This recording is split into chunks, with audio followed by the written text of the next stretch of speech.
So we are back now for round 4, powered by PO Performance in Class 2 for 2026 season of Drift League GB. We're here at Pembrey Circuit. It has been an insane qualifying session so far, but that is not where the action stops. We've still got a full top 32 brackets to go through, including Class 1 demos after, and then we've got a podium, and then we still have a whole nother day of drifting tomorrow. But it is going to be absolutely wild. Are you excited? I'm now wearing a hat. I'm not preserving the continuity very well, but yes, I am very, very excited. Yeah, it's going to be a great top 32 bracket. There's been it's been quite a close bracket for a change. There's obviously been there's a lot of drivers with very, very similar scores that are going to battle. So I think it'll be quite evenly matched. It'll be very interesting to see how the low power cars get on when they're leading against the big power guys, which is obviously something that you've really got to consider because obviously you've got to be very measured. So we'll I think we should just sit back and watch, although we should probably talk because we're commentators. Exactly. I mean, to be fair, another thing is the weather has been constantly perfect throughout the day so far. And I'm hoping it continues to be the case because obviously we want the consistency between qualifying to battles. And it feels like it's only been getting hotter. I'll be honest with you. You're probably not going to get any rain today based on the fact that there isn't a cloud in the sky. I mean, there's little snippets. They're not clouds. They're puffs. Puffs of cloud. See that? Puffs of cloud. Oh, okay, right, fair enough. So yeah, no, it's been great. Can we also please ask, ladies and gentlemen, because we do have access to the live stream comments, please stop spoiling the Driftmaster Top 32. I want to watch it later. Yeah, that is very true. That is very true. But if you do want to keep up to date with our bracket and our competition, you can head over to driftleague.co.uk, go over to the live section, and then you can go over to round 4 class 2 battles, and you can keep up to date with the entire bracket through there. It is going to be a crazy, crazy session. No, my name is Brandon Carr. If you weren't joining us for qualifying, we've got Harry Clayton with us as a guest this round, as unfortunately Yogi couldn't make it. Good to be back. Yeah, definitely.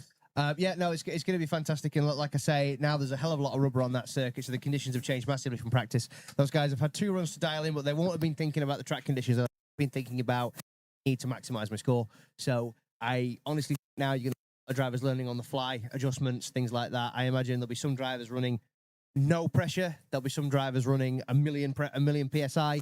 Trying, I mean, I know for a fact that like some of the low power guys are running 60, 70 PSI in the back tires. So like they're like honestly like motorbike tires at the minute. So, you know, that's unfortunately what you've got to do. So please follow along with us as we go on this merry journey of tire smoke. And this should absolutely be one of the most fun events of the year, I think, definitely. As we're seeing where we're stood in the commentary booth or sat in the commentary booth, we can see a lot of drivers entering track and just see Jared Gibbons there heading out. Incredible job there from Jared Gibbons, qualifying 4th, which is incredible for Jared Gibbons. He's had a huge run of bad luck with that car. He's had issues with it. It's not really wanting to play ball. He's really struggled to even get it to qualifying, and now he's actually managed to not only put himself in the show, but right up there with the big boys, which is incredibly impressive. And also, as you can probably hear, I don't know if the mic could pick it up, but the sound of the elephant driving up the backstretch. Paul Faulkner, Pablo, obviously first ever competition round, has qualified, which is obviously it's the first step to doing well. As you'll frequently see, that is a huge achievement for a lot of people on their first qualifying first competition event, just to qualify, just to get in the show. And good luck to him, I say. Yep, definitely. One thing we do want to talk about quickly is our esteemed and amazing sponsors as well. They have been doing amazing things for the championship and for the drivers as well. They've been supporting a lot of our drivers alongside it, and obviously that is PO Performance, Talking Tidy, Volkscraft, and Dory Hero. Obviously Matt Camplin, the owner of Dory Hero, one of being one of the drivers. Volkscraft, the owner, being Matt Smith, one of our Class 1 drivers as well. Matt Smith, obviously, again, I will always big Matt Smith up to anybody who's willing to listen. I will tell people how good of a person Matt Smith is until I am blue in the face. But what a guy, what a driver, what a great person, and what a supporter for the championship. What that car, that PS, it's so beautiful. The pit setup that Betty's Surf Shop have got. So you guys having to wander around the pits, if you're here, I mean, you've no doubt they're the only people who bring their own turf. Good job, really. It's probably the greenest turf in Wales. Yeah, at the moment anyway. But no, They've been absolutely amazing. They've been adding a lot to the championship. Yep, can see Matt Gell rolling out there, fresh rubber on the back of the 350. Obviously, Matt Gell, another guy, a solid qualifying score. Obviously, looking to take a few scalps today. Matt Gell did really well at the last round. Qualified right up there at the top. Finished, I think, 5th overall, which is his best ever finish.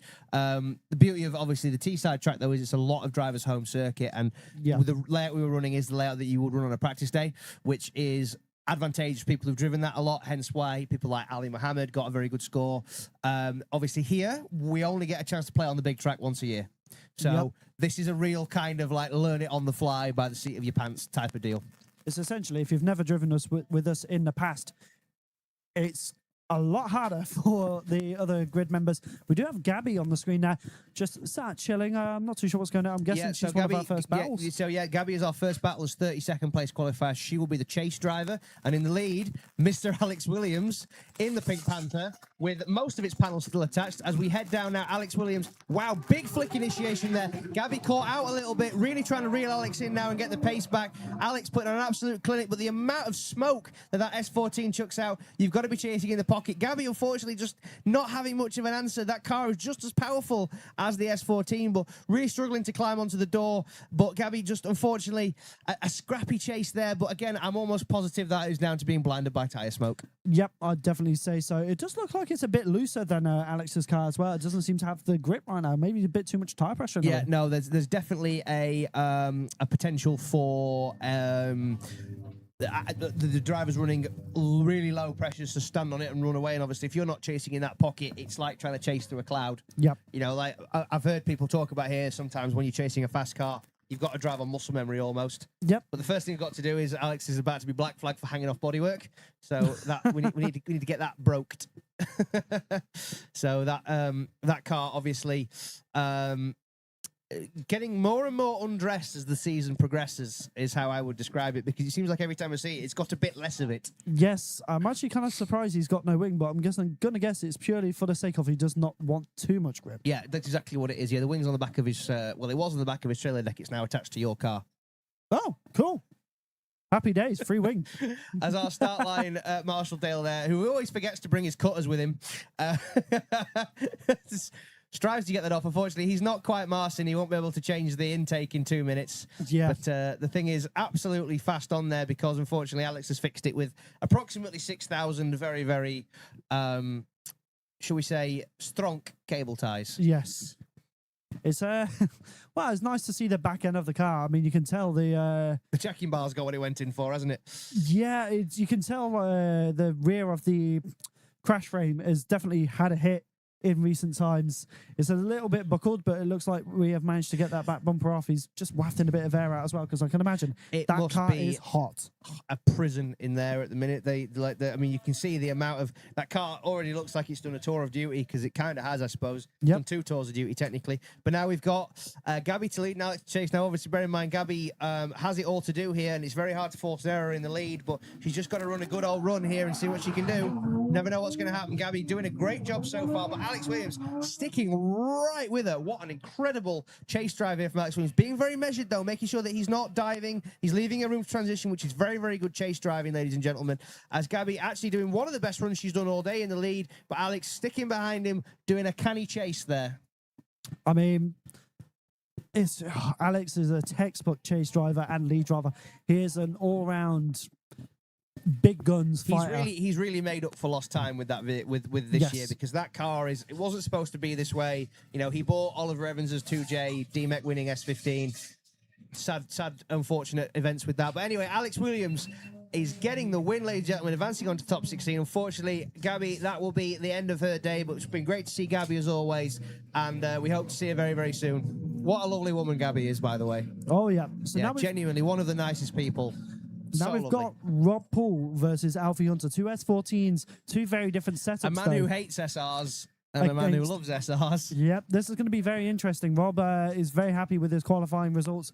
So we'll have to see what happens here as we get them both sent off. One black, one white. Let's see what they can do. Big up Michael Jackson as he comes through now in the main straight. Down into the initiation. Rob Paul a little bit shallow there, but Alfie is nowhere to be seen in the argument so far as they come through. But oh, he's going too deep. He's going into the grass. Manages to pull it back though as they come through into the Magi section. Alfie Hunter is kind of there. He's not really in the argument for this competition so far. He is nowhere to be seen as they come through now into the last section of the course. Maybe Alfie just hanging back and letting Rob make the mistakes.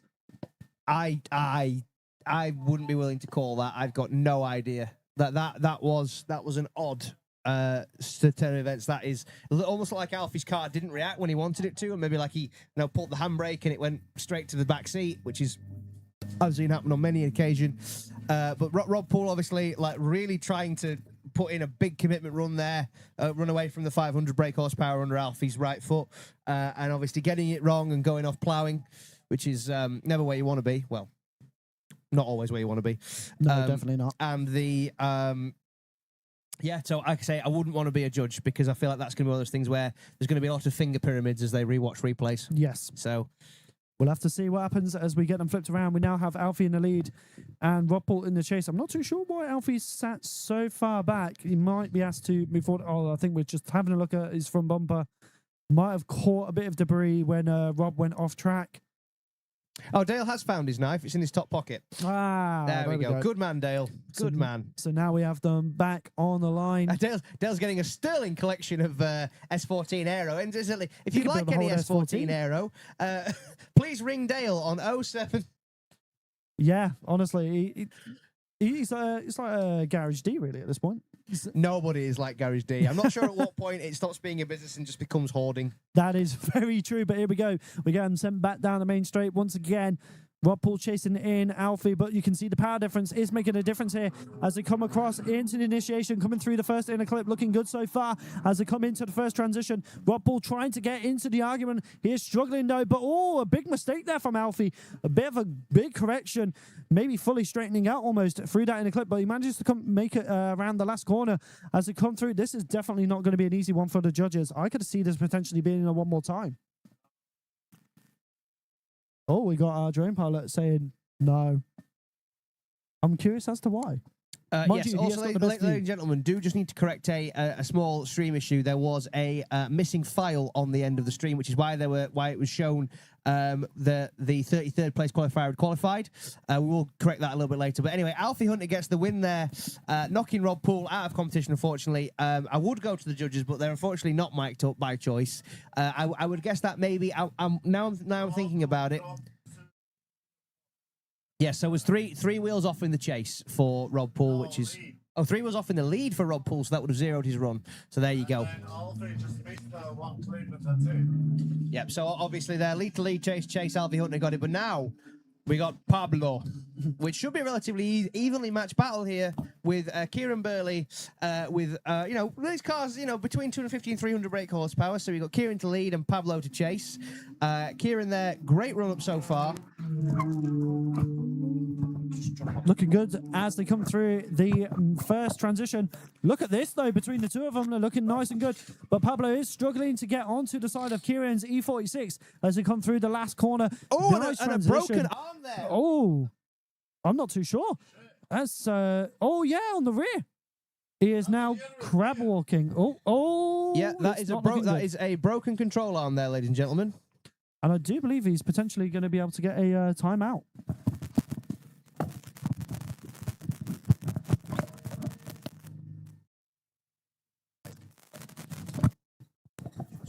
So we're going to have to see what happens with that. He might be able to get a competition timeout to fix the car.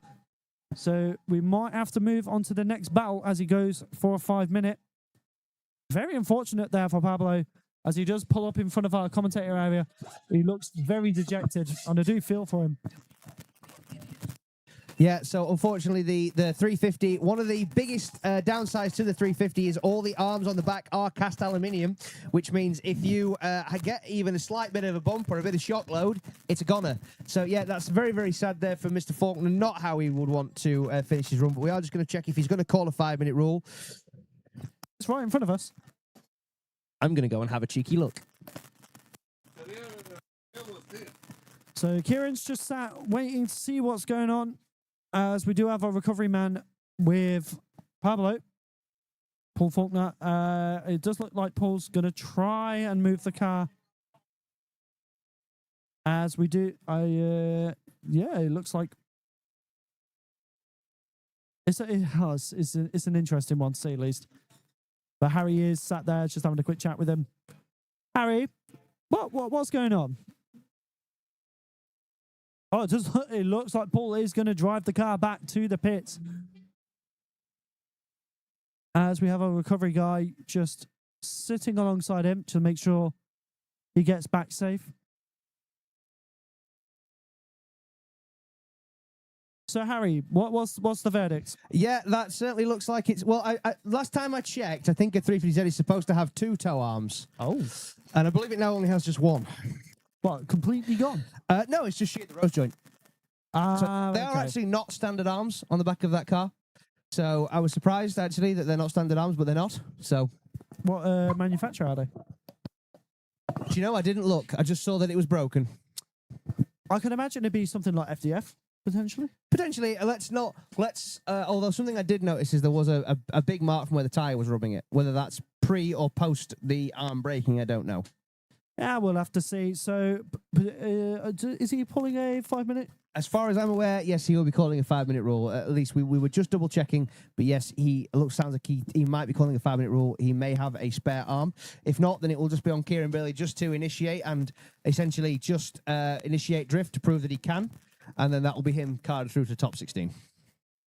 So, yep, there you have it. So, the good thing about having a rose joint control arm as well is generally, if a rose joint fails, is you can replace the rose joint, or Yeah, does it you depend can. on the But have you damage? ever tried to get a bent thread out of a broken control arm? I've done it on stunt scooters, so I can Yeah. imagine how hard it is on something of that scale. It's not something I'd very like. Typically, the correct way to replace an arm during a 5-minute rule is just to replace that arm. Yeah, you know, it would- like if it'd you're be the messing smart around way. trying to set the ball joint up and stuff, trying to set the rose joint up and get your lengths right. What we'd always recommend is have a new arm set up at the right length. But anyway, we must digress now. So 2 more low power heroes here: Johnny Crisp in the Volvo versus Kenzie in the MX-5. Johnny Crisp to lead, Kenzie to chase. Johnny Crisp the higher qualifier. Good entry there from Johnny Crisp, leaving Mackenzie Howarth with not much of an answer there. Kenzie almost on his own run with almost a clip between them, which is exactly what would be considered an active chase, as Johnny Crisp absolutely powers down through Mangiali there. Very, very good run. Very similar to what we saw in his qualifying. Proof that Johnny Crisp is one of the exciting young talents of this sport, especially in such an odd little car and across the line. Yeah, it just goes to show the power difference between Johnny Crisp and Mackenzie's car. I mean, it's a hard one for Mackenzie because he's very green when it comes to competition. This is his first ever season of competition in his entire time drifting as well. Yes. Sorry, I got halfway through explaining a small issue that we had with the top 32. So unfortunately, the graphic was missing a data pack, which meant, unfortunately, that there was a qualifier missing. So, unfortunately, yes, Luke Pacey qualified 33rd, and it was simply because of zeros on both runs. On the second run for both drivers, because Luke went 3 wheels off, and it was down to which judge gave the highest score for the individual run that was scored. And that was how it was worked out. So that's how we sliced the cloth, unfortunately. But anyway, we must flip these around and go again. Mackenzie to lead and Johnny Chris chase. Wow, Johnny really expecting Kenzie to be a little bit faster than that, I think, but he's managed to keep it gathered up and stay on angle. Kenzie on a slightly weird line there, which is causing Johnny. Ooh, and a hit with the tyre bail from Kenzie Howarth, which has obviously knocked him a little bit, but he's managing to reinitiate and keep going. But yeah, that seems like that might be standstill delivered for Johnny Crisp there. Johnny almost took a tyre out himself there as he went across the line. He did indeed, but crucially, he Smooched. didn't. He smooshed. Smooshed? Smooched. Smooch. I believe the term is smooched. Smoosh. So they're going to only be one going into the top 16, and who is moving on? It seems pretty clear cut though. As the judges wait to get the results in. Moving on is Johnny Crisp moving on to the top 16. So that is going to be 2 rounds in a row. He moves on from the top 32. That's a very, very good show there from Johnny Crispo. And a very, very, he obviously got a lot of faith in Kenzie Howarth as a lead driver to chase that closely, even despite Kenzie's power struggle. So that's a really good sign. But anyway, now, not low power hero, William Hardy, not low power hero, Jared Gibbons here. Two JZs, two very different chassis. Jared was coming out of nowhere with a fourth place qualifying score earlier on in the day, and he's now ready to show people what that mile-long Sora can do. Yep. The obviously the 2J powered A46 of Willie Hardy. The weeping core plug has actually been fixed by Max Fleckney, shoving a beer bottle top in there and chemi welding it in. Oh, lovely. Sometimes if there was ever a ranking system for bodgers, that would be up there. That would be up there. I think you quite possibly agree. So it's definitely shall we say, a creative method. Yep, definitely. I'm excited for this one, though. Two very interesting cars, two very powerful ones as well. They both scream. Here we go, Jared in the lead. Will Hardy in the chase. Nice entry so far from Jared Gibbons there. Nice initiation. Coming around, freaking into the Margie section, going very deep. But obviously, this is a long chassis. Will Hardy struggling to get there in the proximity, trying to find the pocket, but he can't get there as they come around into the last corner. Oh, it's not looking the best for Will Hardy. It's not his strongest chase I've ever seen him do. No, I think Will Hardy's got a lot more.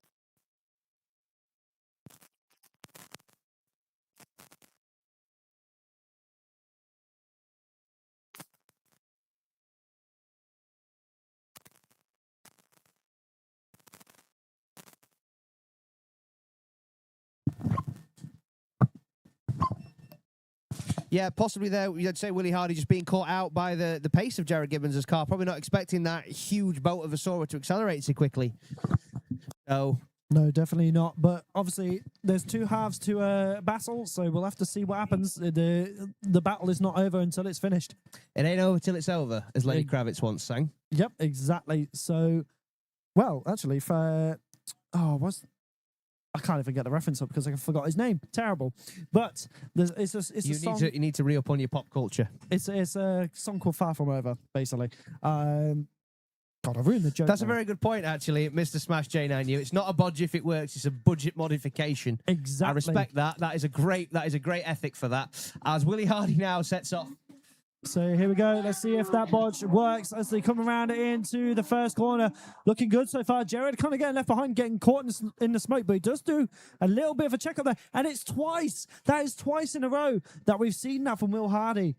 Both in this last qualifying run and in this last half of this battle. I do know Will Hardy was fighting power steering issues. Yes. Whether or not that is what's come back to bite him remains to be seen. More than likely.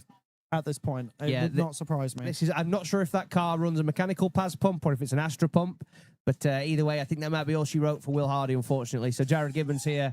Jared obviously having having the time of his life right now. This is further than he's ever gotten. He's definitely somebody who's he's had to fight and scrap to get here. And like I say, Jared's cars are self-funded and self-built on a shoestring budget. And it's Jared Gibbons that gets the win, ladies and gentlemen, advancing on to the top 16, knocking William Hardy out of competition. I do believe William Hardy has the longest drive home. Yes, he does. If you don't count Luke Talley, but there's water involved with Luke Talley. Yeah, that is very true. One thing I love about Will Hardy is a very humble guy, very friendly as well. He loves the sport, and he lives and breathes it. So hopefully the final will be the one that brings it together. But it does look like a buy run here for Neridus. Yes, potentially, possibly somebody not being able to make it out for qualifying. We'll have to confirm who Neridus was supposed to be battling. I do have the battle tree right in front of me, so I'm just going to double check that. So doing a good run though so far. And obviously, he's going to be able to... all he has to do is initiate the first corner and complete it, and then he can shut down, but he has opted to just do an entire run. Obviously, he wants to know what the conditions are like. He wants to know what grip changes there have been. So going into the top 16, he will be able to have the most experience going on further into competition. As we now have two more drivers up on the line, two E46s. Arjums and Mr. Sam Bickerstaff. This is going to be a very interesting one because they're not too far off each other from power, but both BMW power plants, both E46s. It's going to be a very interesting one. Oh, so it looks like Paul may have bowed out of competition. Oh, so it looks like Paul Seymour may have bowed out of competition, which is a very, very sad do, especially with his brand new engine. That is very unfortunate, but we'll have to see. We'll see what he can do in the final as we now have these two ready to go. As our start line marshal, just make sure that everything is good to go. As you'll see, he'll point to the lead, then the chase, and here we go. We send them off. Here we go. What can we see between these two? Both E46 chassis, two very different styles of drivers. Sam Bickerstaff. M54 turbos. Yep. So here we go. Initiating in, looking good so far. Not as deep as he could have been on the lead so far. Bartram's doing a good job of just catching a bit there of too much angle. Manages to make it work as they come around now. Sam Bickerstaff doing a good job in the lead though. But Bartram's is just trying to fight his way into that pocket and he doesn't manage to find it. So it's going to be very interesting at how it goes when we flip them around. Yeah, very good run there from Big Sam B. Three Sisters boss man. Well, he is, isn't he? Yeah, that's true. He's a bloke who does all the shouting at Three Sisters. Yeah, yeah. It's crazy to think he deals with karting every day. Yeah, I mean, it's nice to have the unfettered track access, I suppose. Yeah, to be fair. Unlimited seat time. Can't go wrong with limited. There are a limited number of minutes in the that. day. Oh, yeah, but compared to, like, cost isn't a thing for it. I hope.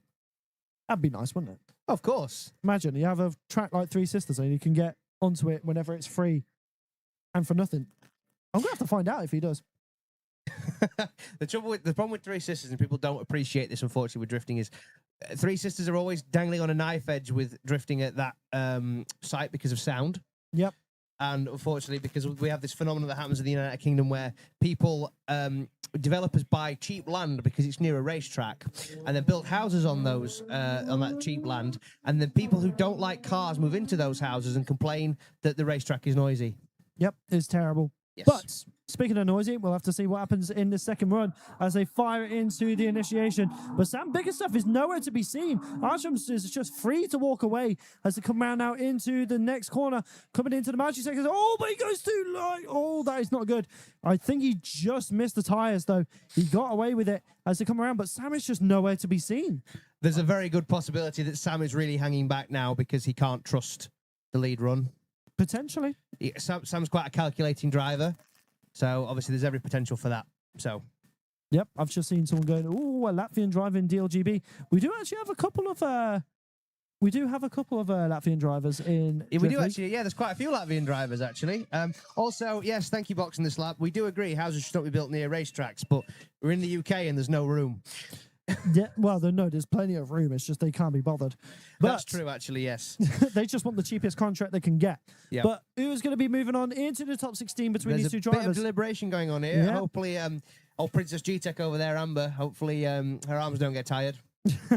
So it's definitely it's a bit of a sun trap set out there. I can tell you for a fact. I've stood right where Amber is myself, and I can tell you it's pretty warm.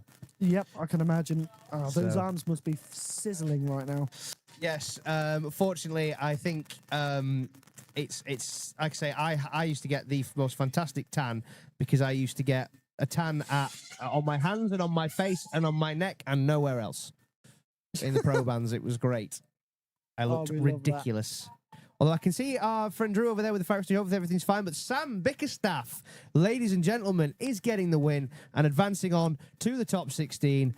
Sam, obviously, on a tear this year, doing really, really well. Top 10 in points. So, fantastic run so far. But now, we have a battle of the neighbours. These guys probably live about, 15 miles from each other. So, obviously, both men in sort of East Yorkshire, North Humberside kind of area. Matt Gell from Hull and Steve Rupp from Scunthorpe. Ah, okay. So, yeah, so these guys are, but very, very different cars. You got one Z car with a V8, you got one S-body with a 2J. So, no driver image. It's the Stig, ladies and gentlemen. We've managed to grab Phil Keane while he's not been busy endurance racing with Axel. They did a really good job of keeping third Stig under wraps, but it was Phil Keane who was actually friends with Axel Hildebrand. Oh, okay. Yeah, so I made this joke once. I said, I didn't know you're mates with the Stig, Axel. But yeah, so by the way, that is common knowledge. It's in Andy Willman's book, if anybody was curious. So we're gonna get these two very, very different setups. Obviously, Matt Gell, slightly higher qualifier in the lead lane, but currently, I believe we may be having a little bit of track work. I have a feeling because Archams did lose his rear bumper Yes, in there's a that very good lead. chance they might be resetting the tyre bale there. But fortunately, one thing I will say is those tyres that are on the back of Matt Gell and Steer Up's car are not going to cool off in a hurry. No, In no. fact, to be fair, I imagine if they stay there any longer than another 5 minutes, they're liable to be welded to the ground. Yeah, there we go. I can see a very orange bumper being carried off by a very orange man. Yep, it's a traffic cone holding a traffic cone coloured bumper. I mean, you never lose it, will you? Yeah, that's true. That is true. I mean, Stand the out. thing about those Pro Bands is they start off really bright, vivid orange, similar to the sign, and then as you wash them and sweat into them, and they get dirty, they end up kind of like this sort of faded ochre colour. Satsuma, Yeah, no, it's way lighter than that. I don't know how Dale. the inside of an orange. Dale has the oldest set of Pro Bands on the grid, and I don't know how he's managed to keep them so Orange. perfectly orange. I can only assume it's because he stands in the shade all the time. Yeah, he's kind of screwed now. Here we go. So Matt Gell is ready to go. So Steve, here we go. We're sending them down the main straight. Two very interesting cars, two beautiful looking cars as well. But Steve is nowhere to be seen so far. Matt Gell has got a big gap, so he's going to utilize that. He's put the foot to the floor as they come through into the second corner. Nice transition between the two of them. Can Steve get into the pocket? Can he reel him in? That is the question. Will there be an answer to that question? No. Oh, but Matt Gell does have a little bit of a weird transition going into that last corner as they come across the line. I've got to say, that is a big advantage going for Matt Gell. Yeah, a slightly weird transition there from Matt Gell, but I'll be honest with you, when you watch Steve Rook there, he got left sleeping at the line and he was cutting the track to gain proximity, which is never something that the judges want to see, especially not in a critical area like in the Manji Alley. So I say that may be a run of errors. I would say it's possibly slightly advantage Matt Gell there, but obviously I'm not a judge, as I so frequently tell people, so I guess the judges will have to be the judges. Quite frankly, I wouldn't want to be a judge. That is not an easy I've said job. this. I can't afford to lose that many friends. Yep, I've done judging once at the Scottish Drift Championship, and it was the pressure you feel from the drivers. Honestly, Ed, Brad, Tyler, you guys, our hats are off to you because you guys do. It is a thankless job you guys have. And no matter how many donuts we fill you up with, incidentally, shout out to the donut truck on the outer bund. If you buy the donut truck, Brad McQueen, one of our judges, said you should definitely patronise them. Now we'll head them up for second run. Now Steve Rook to lead and Matt Gell to chase. Good initiation there from Steve Rook, pulling a big gap on Matt Gell, but Matt sticking with Steve there, keeping himself gathered up behind him, knowing that he's probably on a slight advantage, but does definitely need to push and avoid cutting the track, which he is doing ever so slightly there, but not to the extent that Steve Rook was. But wow, right on Steve Rook's door here, but getting himself a little bit caught out, crossed up in exactly the same place he did it last year. That might be all she wrote for Matthew Gell, unless that was a case of Steve Rook being offline. It's a difficult one. We'll have to see because the judges are going to be watching this over a couple of times. Yeah, this is going to need some thinking. Maybe we should go get Brad some more donuts. Incidentally, if anybody over there by the donut truck happens to have a slingshot with them, you could always fire Brad McQueen a few donuts. Yeah. So whoever wins this battle is going to be meeting Sam Bickerstaff in the top 16. And there can only be one. There can be but one man. Exactly. I mean, they're both English, so that's a bonus. They're both from the same 20-mile square area. Yep. You can't go wrong, really, can you? Yeah. Oh, you can go a lot wrong in Scunthorpe, trust me. There's about 3 streets I would trust. I mean, Hull's not much better. Yeah, well, Hull was a capital of culture at one point. A lot of naked people stood in the middle of it. Oh, it's a split decision. And Matt Gell gets the win, ladies and gentlemen. A split decision to Steve Rook. Oh, that is a very, very interesting decision there. So one judge reckons it was Steve's, and one judge reckons it was Matt's. So I can only assume that one judge believing that Steve at fault for the at fault for the spin, and one not. Potentially too much of a decel. Possibly, or being slightly inboard of the track. Obviously, that's very, very wide. But it looks like Pablo has managed to get his car back together. Quick 5-minute arm change. And now he's out to try and battle for his redemption there. Hopefully with all 4 wheels on his wagon. Let's see what he can do as they initiate. Going down the main straight. Here we go into our clip 1. Kieran's kind of there in the background. He's kind of sticking on the side as he comes around. He knows he has the advantage here. He's playing very smart as he comes through. But look at this on the side of that 350Z as they come through now in the Manji section. Manages to make it work, though, with the rear bumper once again just kind of flapping away as they come across the line. Kieran, fair play to you, Kieran Burley. That was a very textbook and calculated chase. Fair play to Mr. Bolter as well. That was Fair play to Mr. Faulkner as well, because that was quite a run there. I'll be honest with you. I was impressed that it's always a bit nerve-wracking when you go out on anything that you've changed quickly. Your mind is just, did I tighten the bolt? You know what I mean? Because you don't know because you're in a flap. So. But it is indeed Kieran Burley getting the win, ladies and gentlemen, and advancing on, knocking, unfortunately, Paul Faulkner out of competition. But well done, my man, Pablo. Textbook driving there. And Pablo putting on a really good effort. But now we have two E36s, Jack Chapman against Sarah Price. This is going to be very interesting because Jack Chapman is one of the fastest drivers in Class 2. Yeah, and also both of these cars breathed on by Jamie Stanton. Yep. Yeah, they are. So, yeah. One big difference, though. Sarah on a 17-inch tyre and Jack on an 18. So there is going to be a little bit more grip for Jack. But we'll have to see if we can utilise it properly because obviously this is drifting. Anything can happen. Absolutely, it could. And something I will say that, honestly, I couldn't call this one. Nope. But Jack doing an amazing qualifying run, but Sarah obviously being incredibly consistent. So, and a good chase driver on a day. But wow, look at the entry there from Jack Chapman. Absolutely standing on the loud pedal and leaving Sarah Price in the dust. What a great run so far from Chappers as he flies down there. Sarah really trying to pedal it up there, but she's really being left behind by the monster M50 under the bonnet of Jack Chapman's E36. He's really jamming that chassis. Oh, and a shutdown from Sarah Price. That is very unlucky. Oh, no. So for everyone at home and at the track, if you want to keep up to date with the bracket, we are now on the right side of the 32 bracket.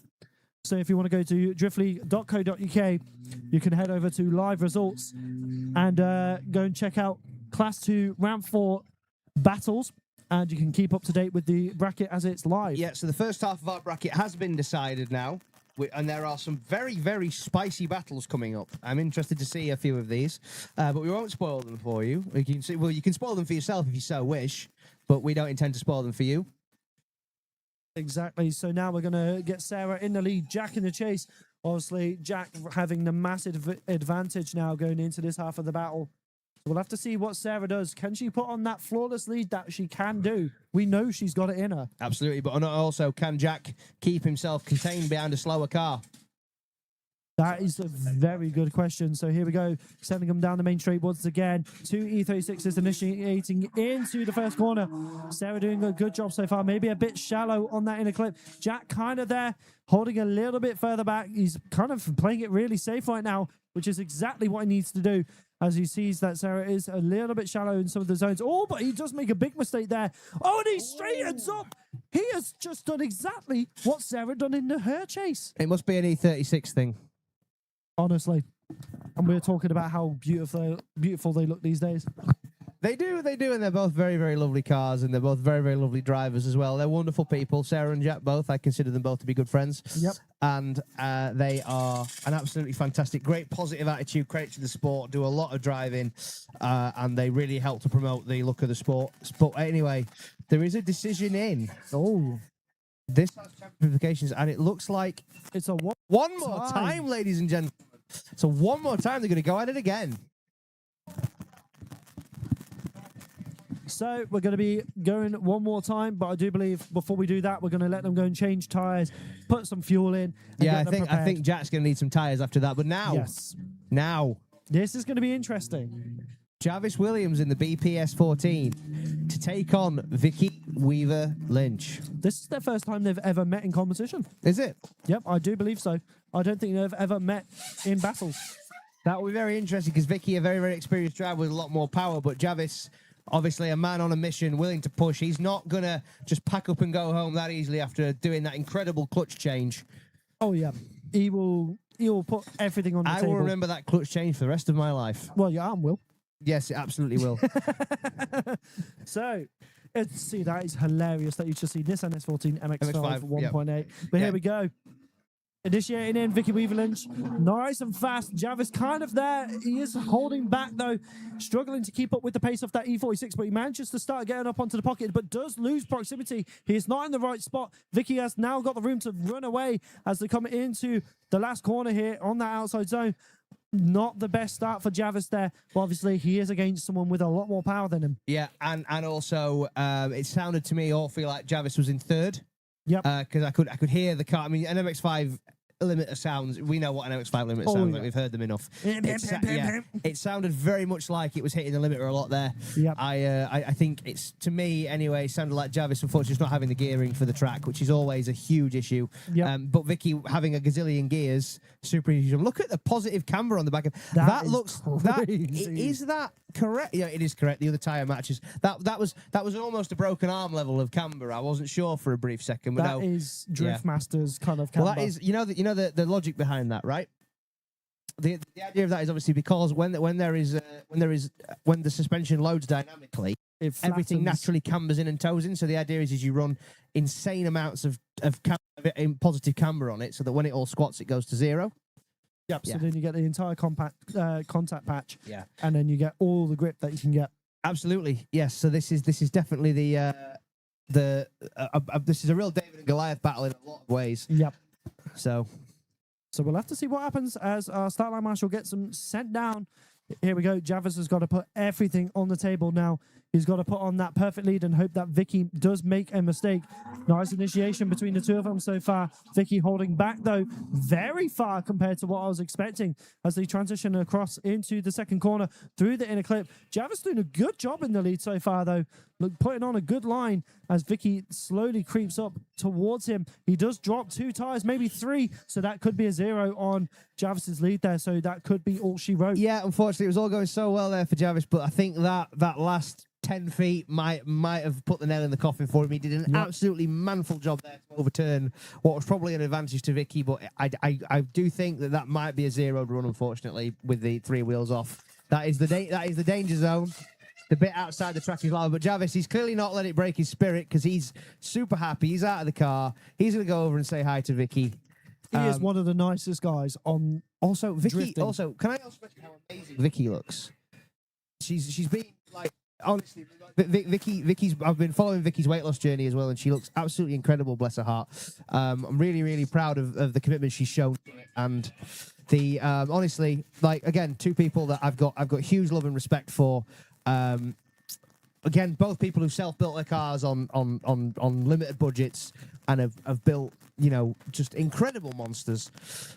She's Vicky, a super talented driver, doing it for the girls, and Jarvis, one of the coolest guys in the pits, everybody's best mate, a man I'm super happy to know, and I've been really pleased to work with him for a few rounds this year, help develop that car, and be a huge part of become a part of the Northants MX-5 team, because they're a great bunch of people. They all work hard. Everybody pulls in the same direction, and the team spirit there is so strong amongst the Northants MX-5 team.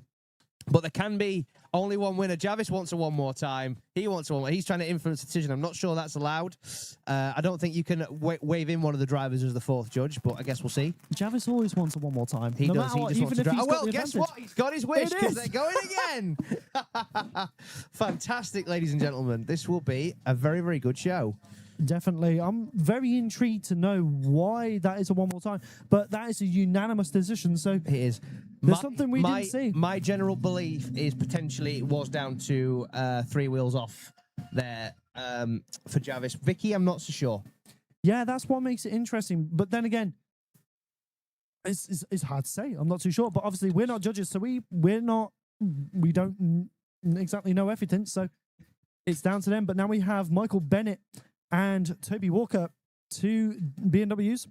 But this is going to be interesting because both of these drivers are extremely talented. Nice initiation so far as they come through. Lots of angle from Toby Walker, pulling himself inside. Oh, but a big bobble there from Michael Bennett. Manages to recover it. But Toby Walker also goes 2 wheels off track potentially there.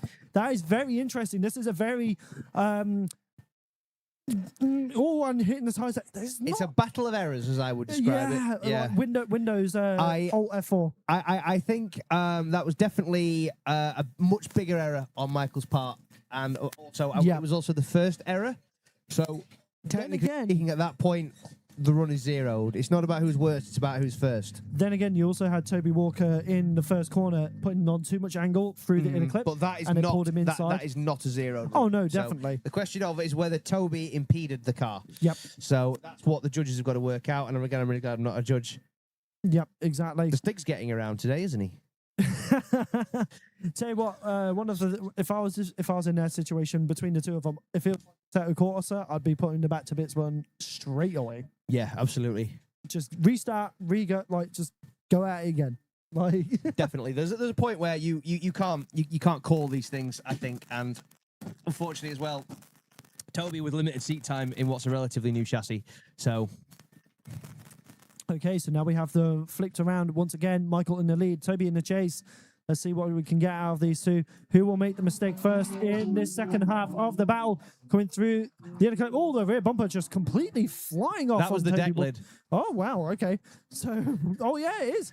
But then Michael is very shallow on some of these clips. It's definitely not the cleanest battle, but oh, and a big mistake there from Toby Walker. But then again, Michael did look like he slowed down. So Yeah, again, that's another thing for the judges to work out. Although the quick release aero is definitely an interesting choice. That's a real the fuel cell wanted to say hi. Yeah, that's a real. We could have some real Chelsea to know for hours here. My hood's flopping. You got a problem with it? But the decision's already in. So this is a good question now. How have the judges called this? So, maybe the decision's not in, actually. I think the graphic, we haven't quite, typically in Driftmasters, the graphic goes up when the decision's in. So, and it isn't one more time. For the third run in a row, we're having one more time, ladies and gentlemen. We're never going to get out of here, are we? Well, at least we know one of neither of them are packing their stuff on the trailer yet. No.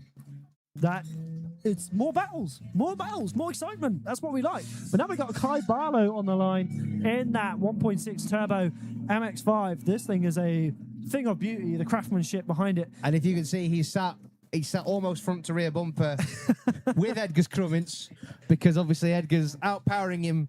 You know, his young man has to shoot down Edgar's young man at a rate of 2-1. Yep.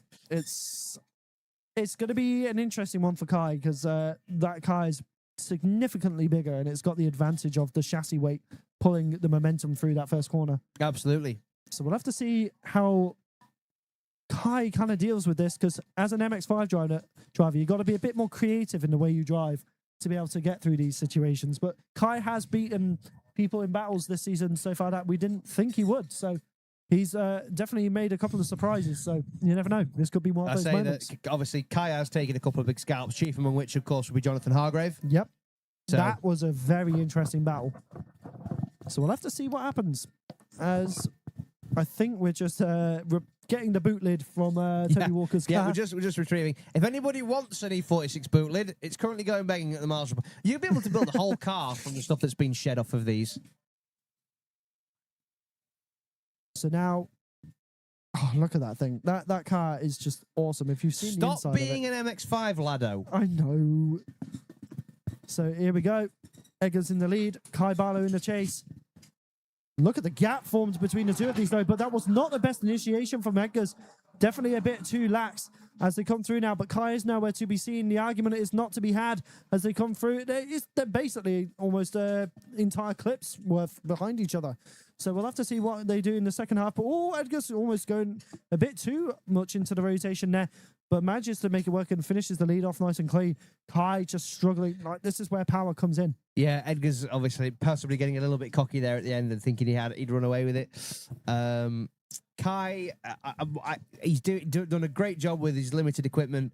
So hopefully, Kai has got it in him to be an incredible driver on his day. But I think at this particular circuit, it's definitely the odds stacked against him. I think he's definitely not somebody who is the phrase I'm looking for. He's not somebody who's turned up today with an advantage either from knowing the track, even though he has driven here before. But the big thing is the car is very short. It's not very powerful, and when you're battling, Edgar's in his million brake horsepower 1 Series, it can definitely get a little bit difficult. Yeah, it does get a little bit hairy, but Kai did a very good job of trying to deal with that. Of course he did. He didn't overcommit. He didn't undercommit. It's just he tried his hardest. Got the Marshall Dale there just checking that Kai's Bonnet is secure. It was flopping a little bit.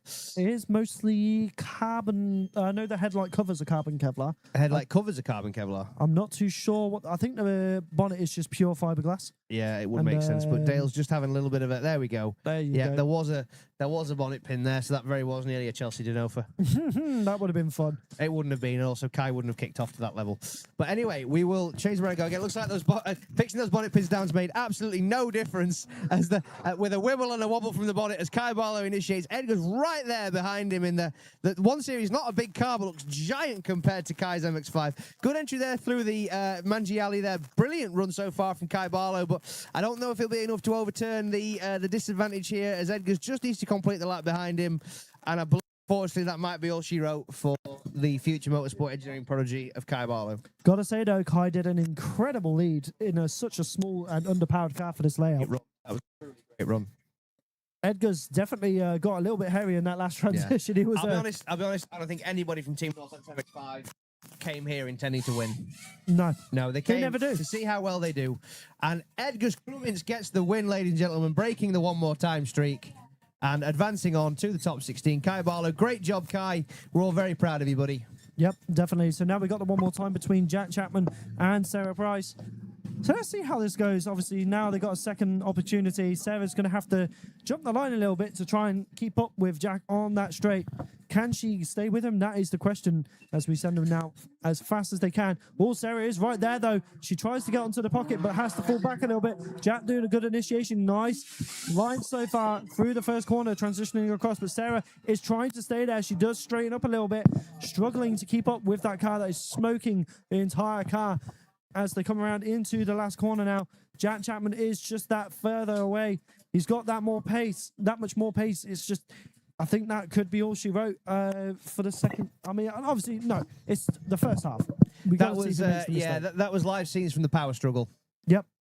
Unfortunately, that is Jack Chapman having 100 more horsepower to call on and being able to run away with it. So exactly. And to be fair, the graphic is not 380. Yep. Also, I need to also mention that the Chaos Crew name, unfortunately, has already been taken. You may even be too young to remember this.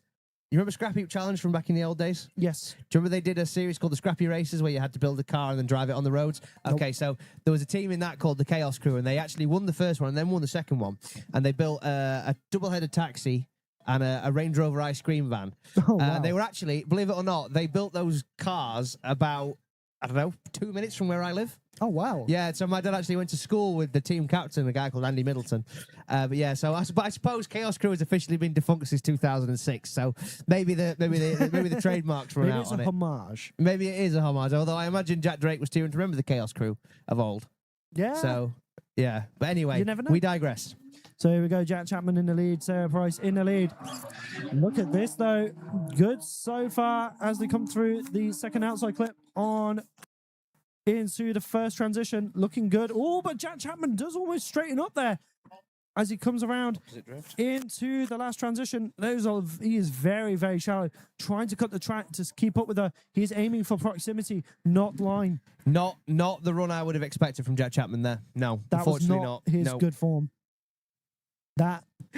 I've just seen a message from our good buddy there, Jim. Love Scrap Hoop Challenge. What a blast from the past. I thought, yeah, you couldn't do it now because you won't be able to get anything running. Yeah, all these that's modern true. cars, all the computers on them. It would be an exercise in futility, you know. Yep, it But would. yeah, So we're gonna see who moves on to the top 16. this is the first. Jack going. Sorry, I was having an off day. Oh, I love Jack. He's got such a good... What a great guy. What a truly lovely guy. And wow, Jack Chapman gets the win, ladies and gentlemen. I would imagine that would be down to Chase Lee Car potentially being in the wrong place, perhaps. For example, if Sarah cut Jack off on the entrance to the Manji, that could have been an opposite drift. So that could have caused the opposite drift, should I say? So again, this will be another point where it would be really handy to have the judges mic'd up so we could ask. To be fair, we don't have the best angle from even those cameras. No. It's very hard to see exactly where they are Yeah. on track a lot of the time. Unfortunately, so- ladies and gentlemen, yeah, as you have to understand, we are limited by what we can see. So this is one Pembrey, great circuit. Love coming. Well, I don't love coming here because it's so far away from everything, but I love being at this circuit. And the unfortunate thing is as far as the layout's concerned, it's not conducive to being able to stand in the infield and commentate. Whereas, for example, Teesside, Driftland, you can see the whole track. That's one of the most advantageous things about it. Exactly. Although I do love the vibe of Pembrey. Yeah, of course. I love camping here because at night, the night sky in Pembrey is stunning when it's a clear night. You can see the Southern Cross directly above your head, which I think is incredible. It is So- insane. Yeah, do you know? I always think it's incredible that some people navigated by stars in the old days. It's like, Yeah. how did anybody figure that out? Like celestial navigation, incredible. But like you think, I Sounds like suppose something that- from a Marvel movie. Yeah, but I suppose they don't move, do they? So, Yeah, that is true. yeah, It's the one thing that was consistent. absolutely. Yeah, sky will always be above you. I mean, the old clocks were sundials at one point as well. It's Oh like- yeah, it's all. these days, it's just Do you know? something Do on you your know? wrist. Do you know why it is o'clock No?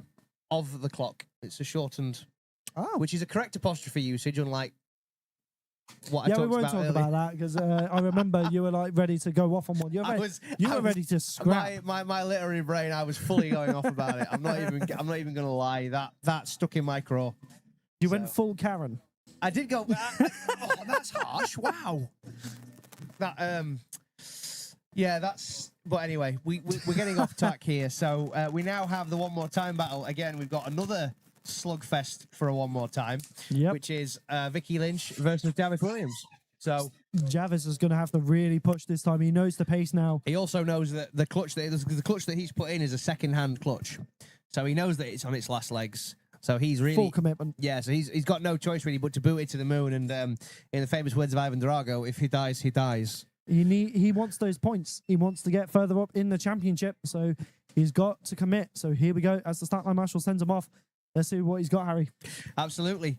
So we've got Vicky now running down on a great line. Great initiation so far. Full throttle all the way. Good commitment. But Javis tucking in behind her. This is a much better chase run here from Javis Williams. Very, very impressive so far. Vicky keeping it going, but a little bit shy on the inner clip there. Javis just wobbling in the chase there, but that's probably down to Vicky just being a bit closer than expected. Vicky almost straight going through the Manji there. Looks like the car's not wanting to play ball, and Javis just staying tucked in behind her and across the line. Not a bad chase run. Yeah, few little bits from Vicky where she looked a bit unsure, or possibly the car just not wanting to play ball, which, knowing Steve and Vicky's cars, is probably more on the money. So yeah, but I'd say Javis there really booting that car to the moon to try and get himself underneath Vicky's wing mirror, and a great job he did as well. Look at him. He's such a cutie patootie, ain't he? We love Javis. You can tell him that. Oh, no, I do every day. His girlfriend's right there. Well, Oh, she'll agree with me.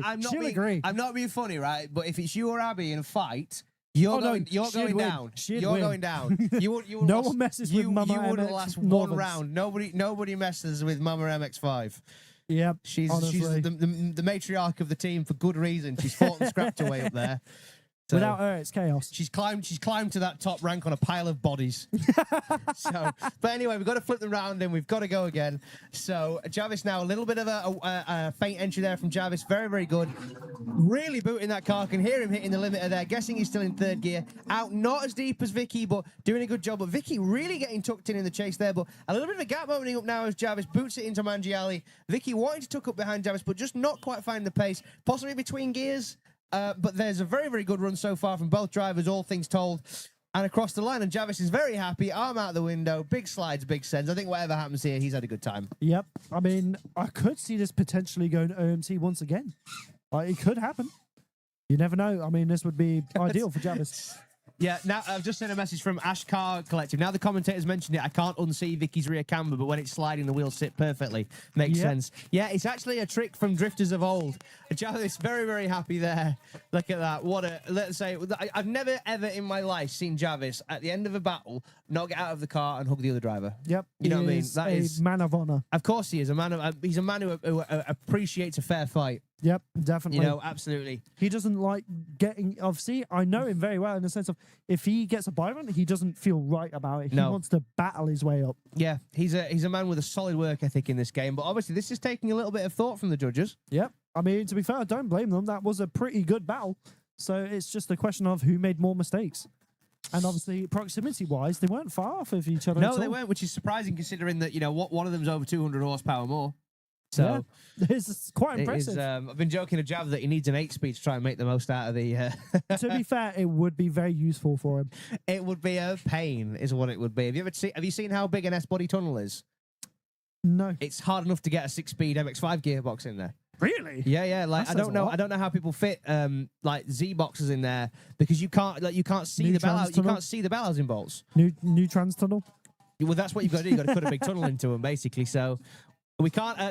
We can't have another one more time. And Javis Williams gets the win, ladies and gentlemen, knocking Vicky Lynch out of competition. Unfortunately, very, very well fought battle there from Vicky, and sad that she's going home. But congratulations to the man who has probably had the most fraught practice session out of anybody.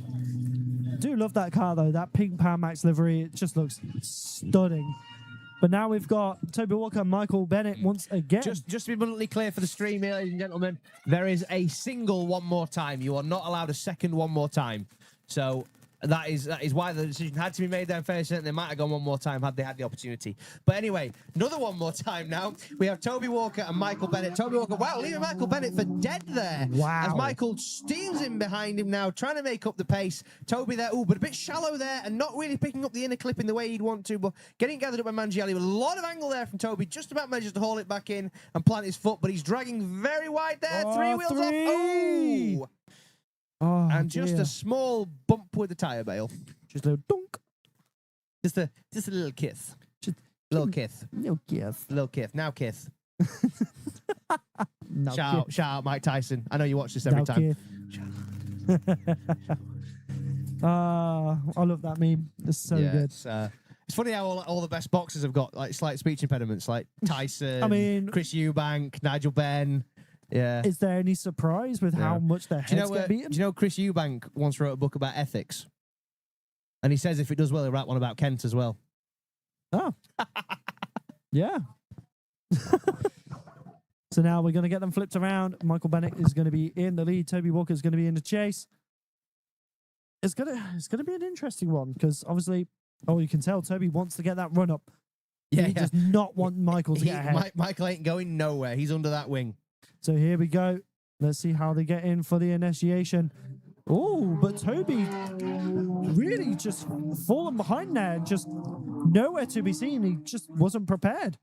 I'm not too sure what happened there, but Michael doing a good job so far in the lead as they come around into the last section of the Manji Alley. Manages to somewhat get the proximity back as they come around and across the line. I'm not too sure what happened to Toby there. That was a very weird. Do you know start. what? Do you know what I think that was? Missed gear. Ah. So right where he was, that's a point where like instead of clutch. So this is a thing that a lot of people do, which is instead of clutch kicking, you clutch kick into gear to get it to drift. So as you shift, you clutch kick as you shift. So if he's missed the gate and the clutch has come up, and that's going to be it. He's got no drive. So That is very unfortunate if that is the case. Moving on to the top 16. It's going to be a BMW. That is for sure. it's going to be a 6-cylinder It's on BMW. strong wheels. Yeah. It has a Japanese style kit. Question is, which one's more? Well, is it the undressed one or the fully dressed one? Toby's car getting more and more undressed, unfortunately. Yeah, I don't know how. Honestly, it's going to be a bare chassis at this rate. It's going to be a driving shell. Toby's just going to, if he gets to the final, he's just going to be holding the steering wheel. He's going to run down the initiation. Do you know, we were once at Flintstone style. we were once at Buxton for a comp, and Martin Cowley and Huey Carney were 1 and 2, but they were both using the same car, so we made them sprint a lap of the track. Brilliant. That's fair, though. Oh, yeah. All rock, paper, scissors. Well, we thought we'll make them sprint it in their helmets. Oh, And I think that's Huey Carney won just evil. because his helmet was lighter. I mean, at that point, fair play. But the judges are deliberating on this. Here's a question for you. Which one do you reckon is a superior chassis? E46 with the natural mechanical grip, isn't it? Yeah, definitely. Yeah, that would. You know what? I love a 36. I think it's a much better looking car, but Mhm. I fully I fully endorse that. Yeah, I think the mechanical grip in a 46 is unparalleled. I mean, you see them in DMEC all the time, and I mean, at the minute, the FD secret source appears to be a 2J powered E46. Yep. And Toby Walker gets the win, ladies and gentlemen. Okay. I can see that.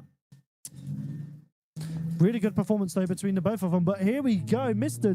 Dory Hero himself. Mr. Matt Camplin in the chase. And he is going to be going up against Mr. Jack Drake. So this is not an easy one for Matt. But obviously, Matt is coming in today, and he said to me, if the car performs well, I want to upset the championship. And this is the way to do it. Going against our top driver so far in the point standing.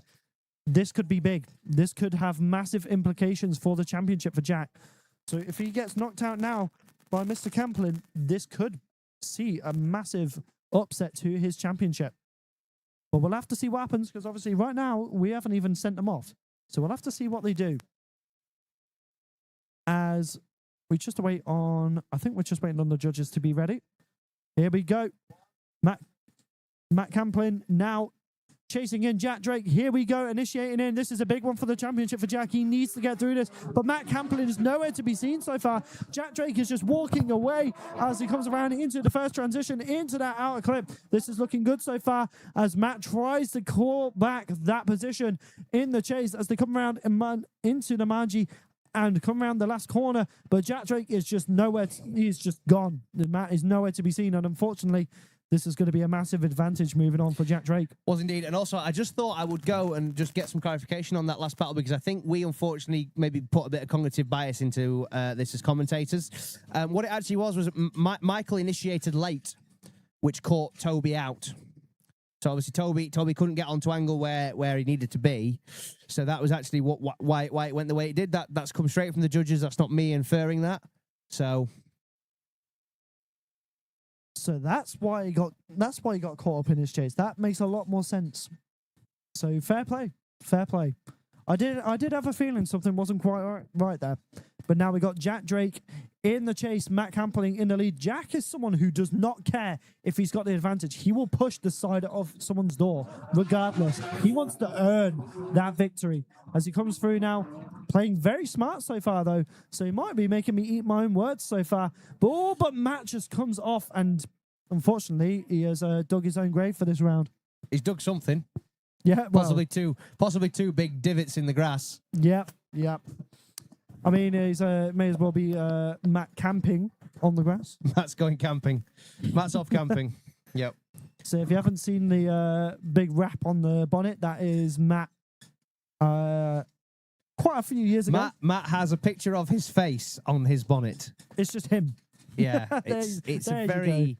You can see it. It's a choice. Yeah, that's damn Skippy. It's a choice. I mean, at least it's good branding, ain't it? Like, he's wearing his merch. He's looking like he's having fun. Yeah, obviously. He looks like a chill dude. I think a very weird entry there from Matt Camplin potentially. Like, seemed like quite a slow straight line handbrake initiation where he cut kind of the inner, maybe caught Jack Drake out a little bit. But who knows? He did say earlier this morning, he said, no matter what happens, he's not that fussed. He's here to have fun. And I have a feeling he's done that. Yeah, I would say so. I mean, like I say, love Matt. Yeah, he's a great guy. Yeah, obviously, I mean, Matt obviously a key sponsor of the championship. Lots of cars running Dory Hero liveries, which is even cooler. So, I mean, let's be honest. Both of these drivers are some of the friendliest on the grid. Oh, absolutely. They are both class acts, both on and off the track. And moving on. So one more time, ladies and gentlemen. Wow. Very interesting call there. But obviously, once again, we don't see certain things. So we'll have to see as we go through.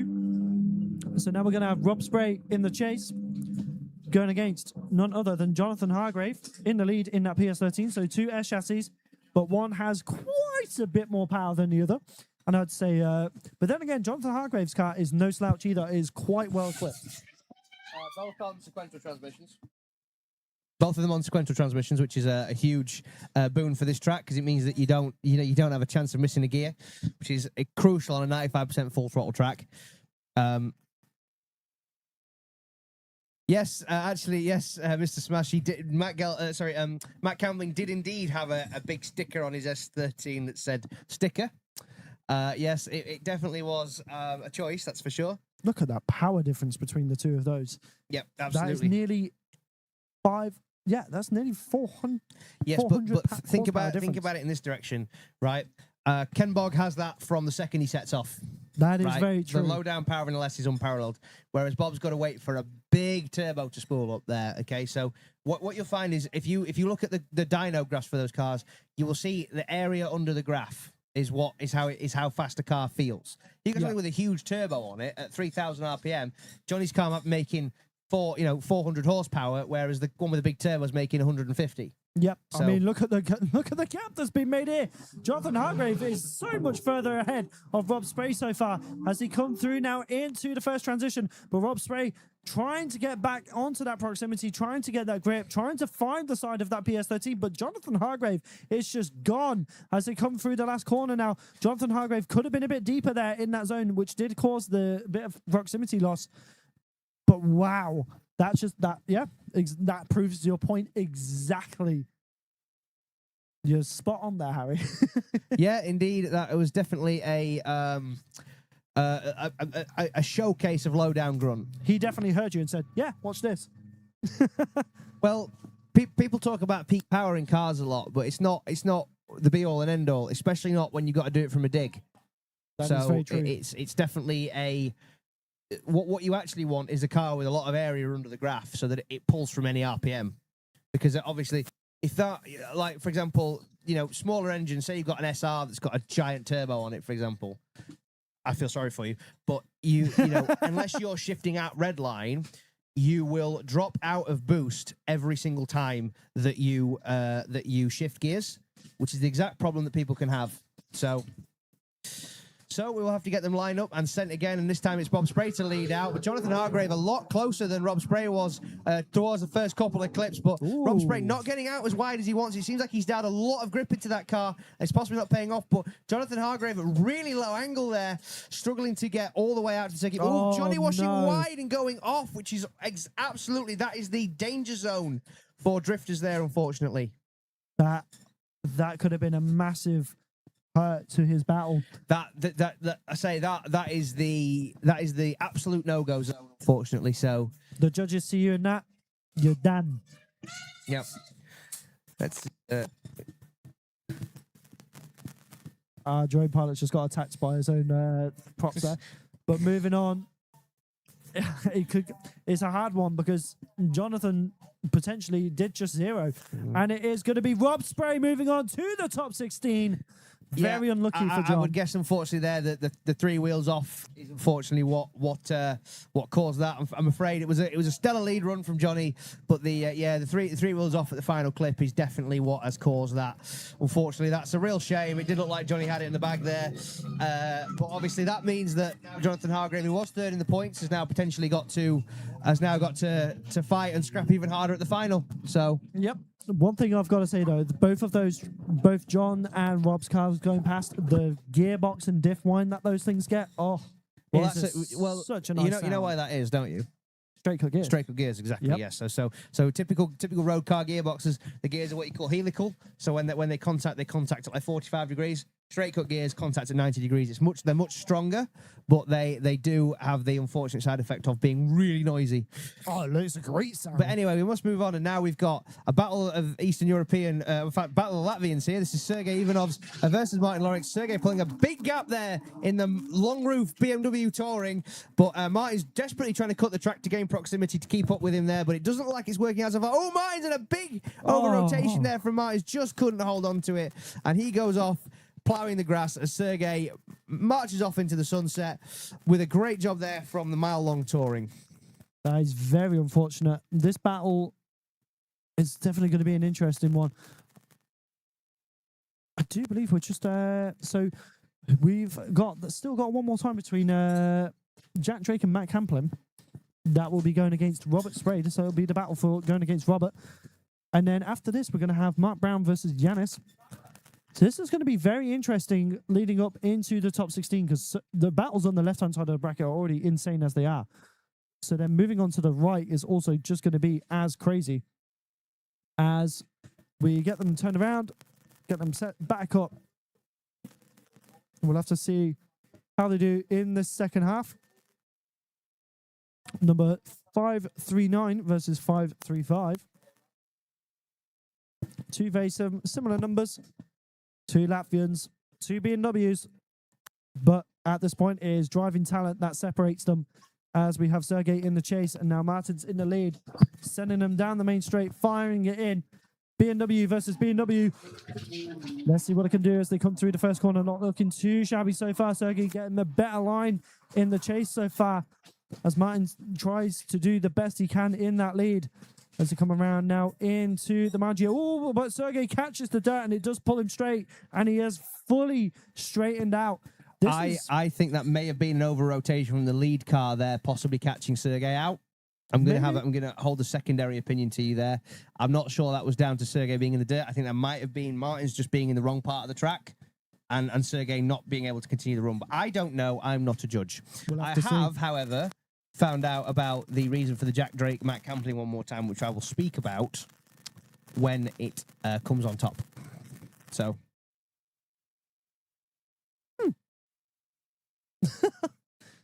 Is going to be interesting. That is for sure.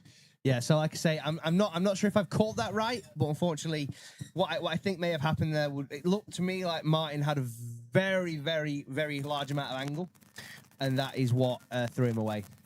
So I think obviously you have to know where the lead car is going to be, or you're going to spear them. Yeah. So if you end up at 90 degrees to the car, then that is definitely not. That's just you don't want to ruin your car. At the end of the day, right? I don't know about you, but I would lose a battle to save my car. I don't know, because the car that I have. Oh, and Sergey does get the win. So I think that may indeed be my explanation for it there, which would have been a massive over angle there from Martins, and Sergey just not being able to chase Pro, because obviously the trouble is you can't back off that quickly and still maintain drift. Even if you threw the anchor out of the back, you wouldn't have a chance. So there's only so much you can do. Exactly, yeah. And unfortunately, it's sad whenever anything comes down to technicalities like that. You want the better man to win. Exactly. Speaking of which, I can see Jack Drake just heading up the return road there for his one more time battle. So actually, while we've got a couple of seconds, I will explain what happened with the Jack Drake Matt Cameron thing. So apparently, there was a misshift from Jack on entry, and it meant Matt didn't initiate before the start of the scoring area.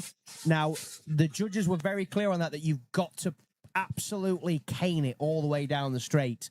And because if you sandbag people, there's been a lot of cases of people sandbagging. I'm not going to name famous sandbaggers in drifting, but there was one who had a Nissan Skyline, and a very famous thing for him to do, particularly at Teesside, where there was a long run-up, was a very, very weird 2-3 shift where it would be and then it would dip the clutch for 5-10 seconds, and then it would go into third, and obviously the guy behind him backs off, and then he has suddenly stormed off into the lead because he can rely on the power. So that is sandbagging in drifting is an absolute no-no.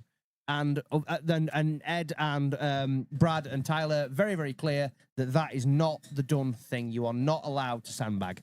No, completely. And so I don't think that was intentional sandbagging by Jack Drake. I just want to be abundantly clear on that. But unfortunately, some of you guys may have noticed that on the stream cameras, there is a little bit of a delay between the line camera and the camera that captures the first half or the first third of the run. And unfortunately, that's where it happened. So on the stream, even for us watching it on the stream, because we are commentating off the stream here, we're looking at exactly what you guys at home are seeing. We couldn't see it. The only people who could see it were the judges who were on top of the tower. So that was the fortunate thing that obviously we do have our drone up in the air, but unfortunately with the current wind, Kristaps's drone is currently going through a battery every 3 minutes. Yep, we have very high winds. We have a fairly significant wind, and unfortunately, the drivers are driving into the wind. So poor old Kristaps and his wonderful little drone are absolutely munching battery. So the poor man is changing them at a rate of knots. And there's not a lot he can do about it, but we are trying to get the drone in the air for the best shots that we possibly can. But again, you can't, unless somebody's got, an anchor power source that just happens to be, 200 grams that he could strap underneath the drone. You can't fight the laws of physics. Nope, you cannot.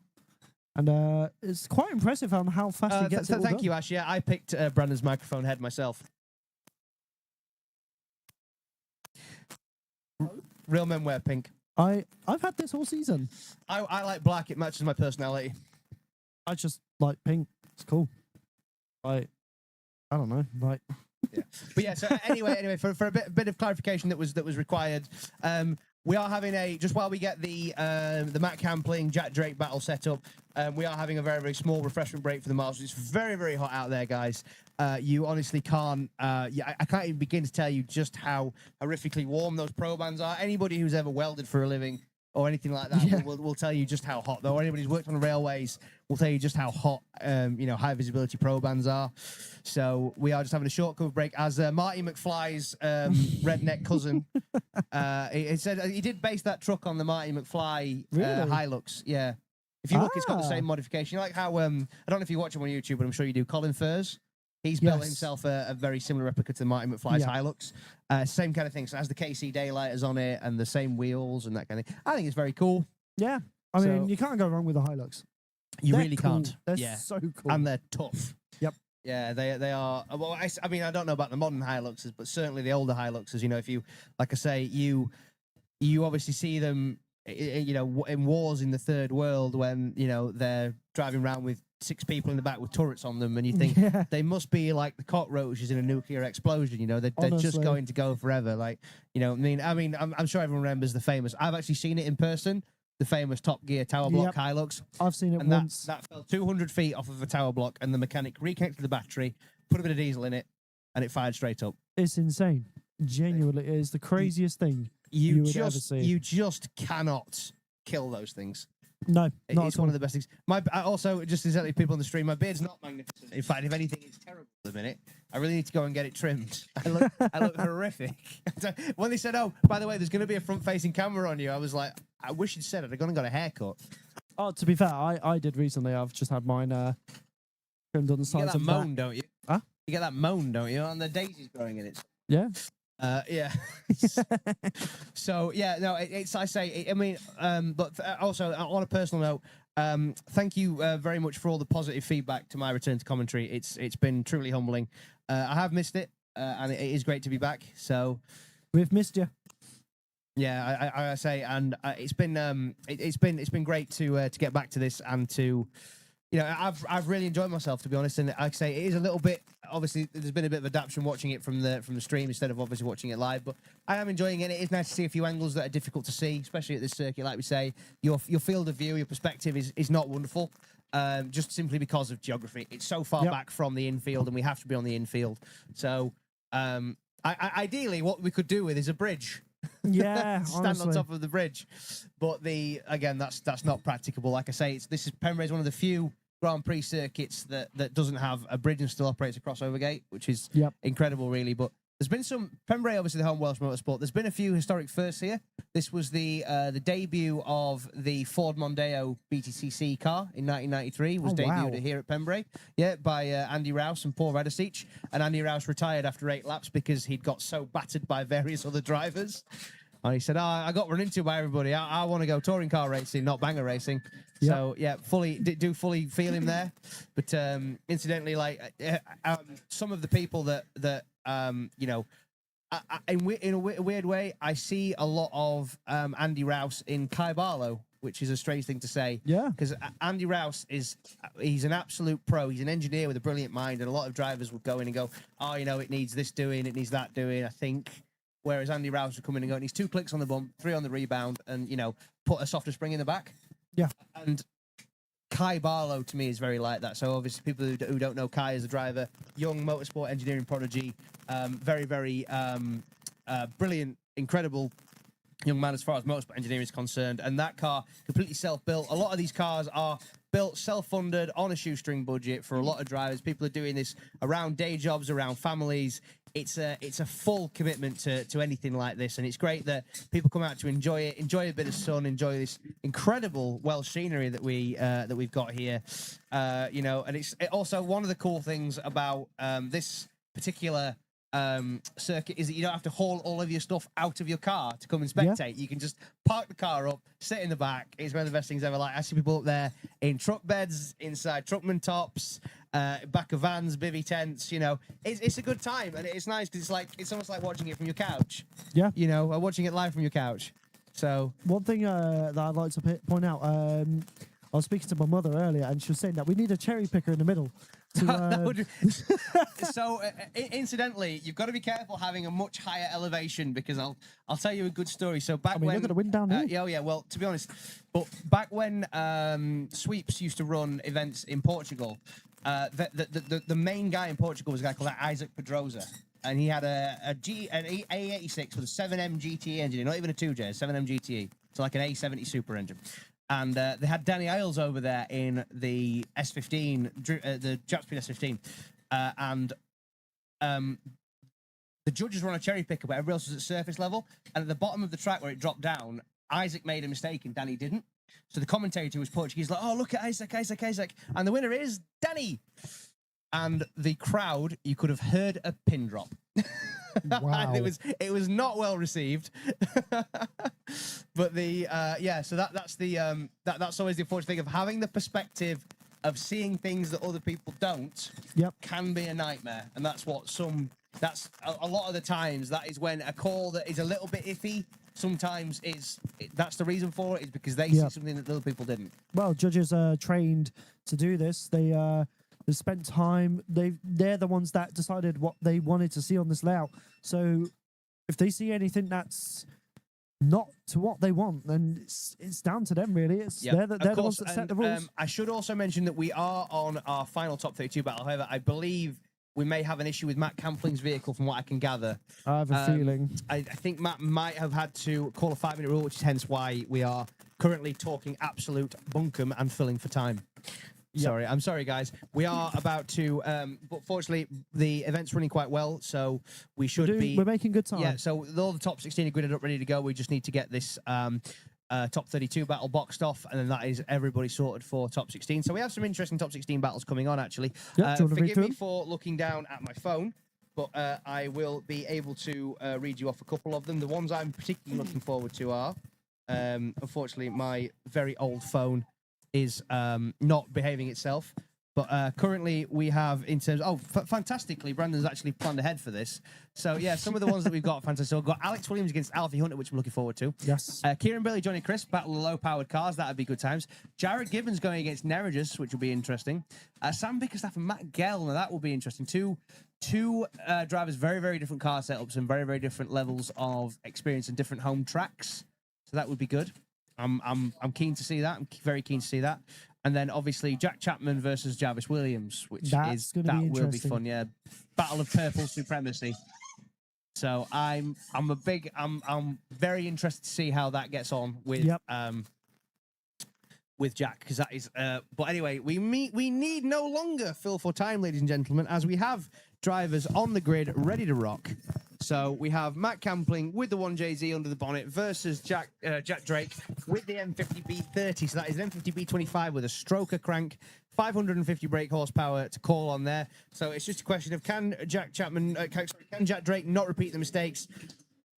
Matt Campbell's backing so far looks very, very good. It's a fantastic entry there from Jack Drake. He's bringing it really right out to the edge of the circuit there, catching the inner clip perfectly, putting on a very Jack Drake run, but a little bit of left foot brake there as he came through Mangiali, but sticking with it on the perfect qualifying line. And Matt Campbell really doing a good job in the chase there, really diving at the end there to try and claw back the proximity, but possibly pushing a little bit too hard and pushing himself slightly off circuit, which will hurt his score. No, definitely. Matt Hamlin definitely putting up a better fight this time, though. And unfortunately, it's just the pace of Jack Drake. It's quite. It is a fast vehicle.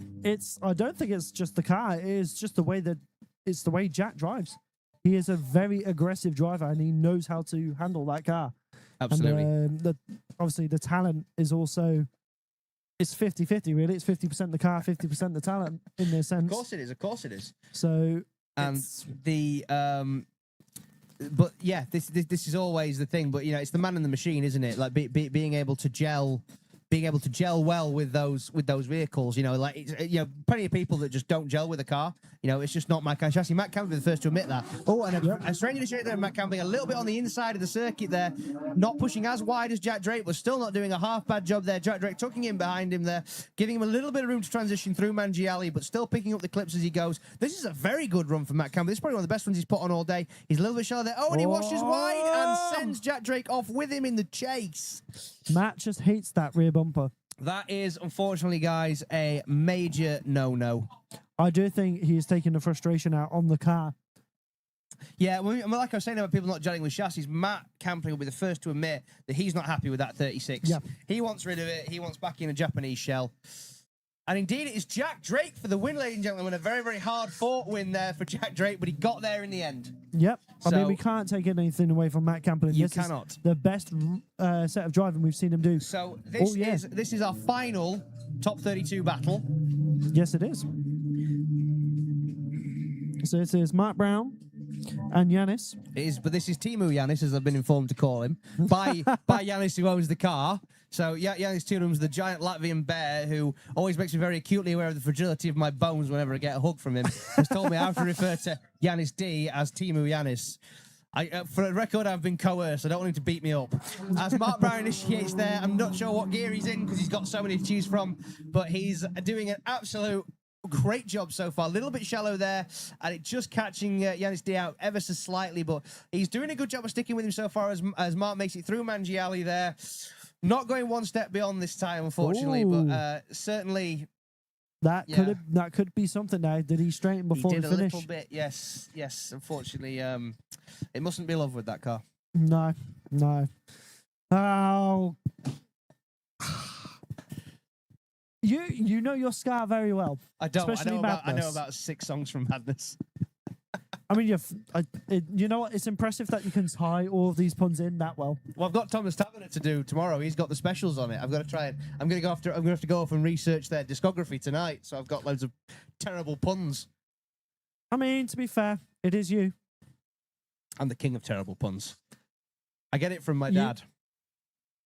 You know, You missed the pun. You missed it. Oh, it did miss the. Oh my It God! is How did you get that one you. past me? It is, yeah. You know what? Again, showing my age, unfortunately. No, my you know, people joke about like dad jokes. My dad is the king of the dad joke. I'm sure, like the stereotype comes from my old man. So, It's a generational thing. He's passed it on. I'm getting a little bit. What's the phrase I'm looking for? I'm starting to get old now, so I'm adopting a lot of my dad's traits. And here we are. So we've got Yanis to lead now, Mark Brown to chase. Yanis, good initiation there, plenty of powerful throttle. Sounds like the car hitting the limiter a little bit as he goes through there. Mark Brown possibly not expecting Yanis to initiate quite so strongly, but Yanis going off circuit. Ooh, goes off 2 wheels, takes the bumper off there. Mark, surprisingly not phased, stays in it and completes the run as Yanis goes very wide now. That is 3 wheels off, which is unfortunately liable to zero his run. Well, I'll tell you what. Mark Brown's now. He's had a good weekend, so maybe at the start of the week he can book a night boat to Cairo. I don't think there's much drifting goes on in Cairo now. That is a very good point. Yeah. I have said to Mel, his wife, that his race suit now needs baggy trousers. Oh, God, I love Scar. Love Scar music in general. Matt Brown gets the win, moving on to the top 16. Yes, And because Yanis went off eating dirt. that is very true. So now we have a full top 16 bracket. So Matt Brown is going to be meeting Sergey in the top 16. So we are now going to be moving on to our first top 16 battle of round 4 here at Class 2, powered by PO Performance. Absolutely. So incidentally, that means that the last part of that bracket was decided. So that will be Jack Drake versus Mark Brown. That'll be a very, very interesting. No, it'll be Sergey versus Mark Brown. Oh, pardon me. So I Jack Drake apologise. Yes, versus sorry. Robert Spray. Jack Drake versus Bob Spray. Pardon me. I'm sorry about that. I just got a bit crossed up there. So we've got Alfie Hunter here. He's not the stick, but he is the stick's drifting cousin. Versus Alex Williams here. Two S bodies, but 2 very different ways to do an S body. This is going to be fun. It will be indeed, yes. So obviously, Alfie with the supercharged V8 and Alex with the big 2J under the bonnet. That car actually of Alex is built almost completely by Ryan at RVR Motorsport. Ryan Hughes with the beautiful GE86. So, Oh. Oh, the unmistakable sound of someone pretending to be interested. So we got Ryan Milton also saying hello to us as well. Yes, Mr. Milton, we miss you, mate. Please come and do the last round. It's I not the think same he without is. you. Good, good. That's what we like to hear. As Alex Williams now, wow, big weight transfer there from Alex Williams. Almost catching Alfie Hunter unawares there as he practically slaps him before he enters. But a great run so far from Alex. Look at the smoke pouring off the back of the Pink Panther as he keeps his foot well planted in it through Mangiali. Alfie doing a great job to stay in the chase with him, using all the torque and all the ponies of the BMW V8 there. Alex pushing very, very wide to the edge of the circuit, but crucially, not too wide and across the line. Say what though, he's definitely going to have to go and service that engine after this round with the amount of limiter bashing he's doing to that thing. That is wild. He doesn't service an engine. Yeah, it's just oil top up. What's that? If you open the bonnet and said to Alex Williams, point to the oil filter. What? No, I love Alex, but I have a frequent joke with him that he can't fix his own car. But Jack Drake also can't fix his own car. And you know what? I've often said this, like maybe the guys that have no mechanical knowledge have less mechanical sympathy and therefore they drive harder. Yeah, that is a good point. I don't think that's necessarily a terrible, what's the phrase I'm looking for? A terrible school of thought. So although I've got this car looking progressively more undressed, he's gone to the Toby Walker school of fashion. So in fact, it's the same thing. It's a white car with no bonnet, no bumper, except he's still got his boot lid. So we'll switch them around. We're going to go again. So here we go. Got Alfie Hunter in the lead. Alex Williams in the chase. Two S14s. Let's see what we can do. How will this battle conclude? As he does a massive initiation on the side of Alfie Hunter as he comes through now into the first transition. Coming around, Alex Williams right there on the side of Alfie Hunter. Look at this proximity from Alex Williams as he comes through. Look at that transition. That is stellar work there from Alex Williams. Almost catching him and almost blocking the transition, but he's right there on the door. Front wheel, two-door across the line. What a battle this has been. Alex just puts the heat on when he's just cooking. He's cooking. Honestly, this man is a chef. You know it's a good run when your voice goes up and up. Oh yeah. Honestly, I brought out my inner Ian. That was Wando living vicariously through you there.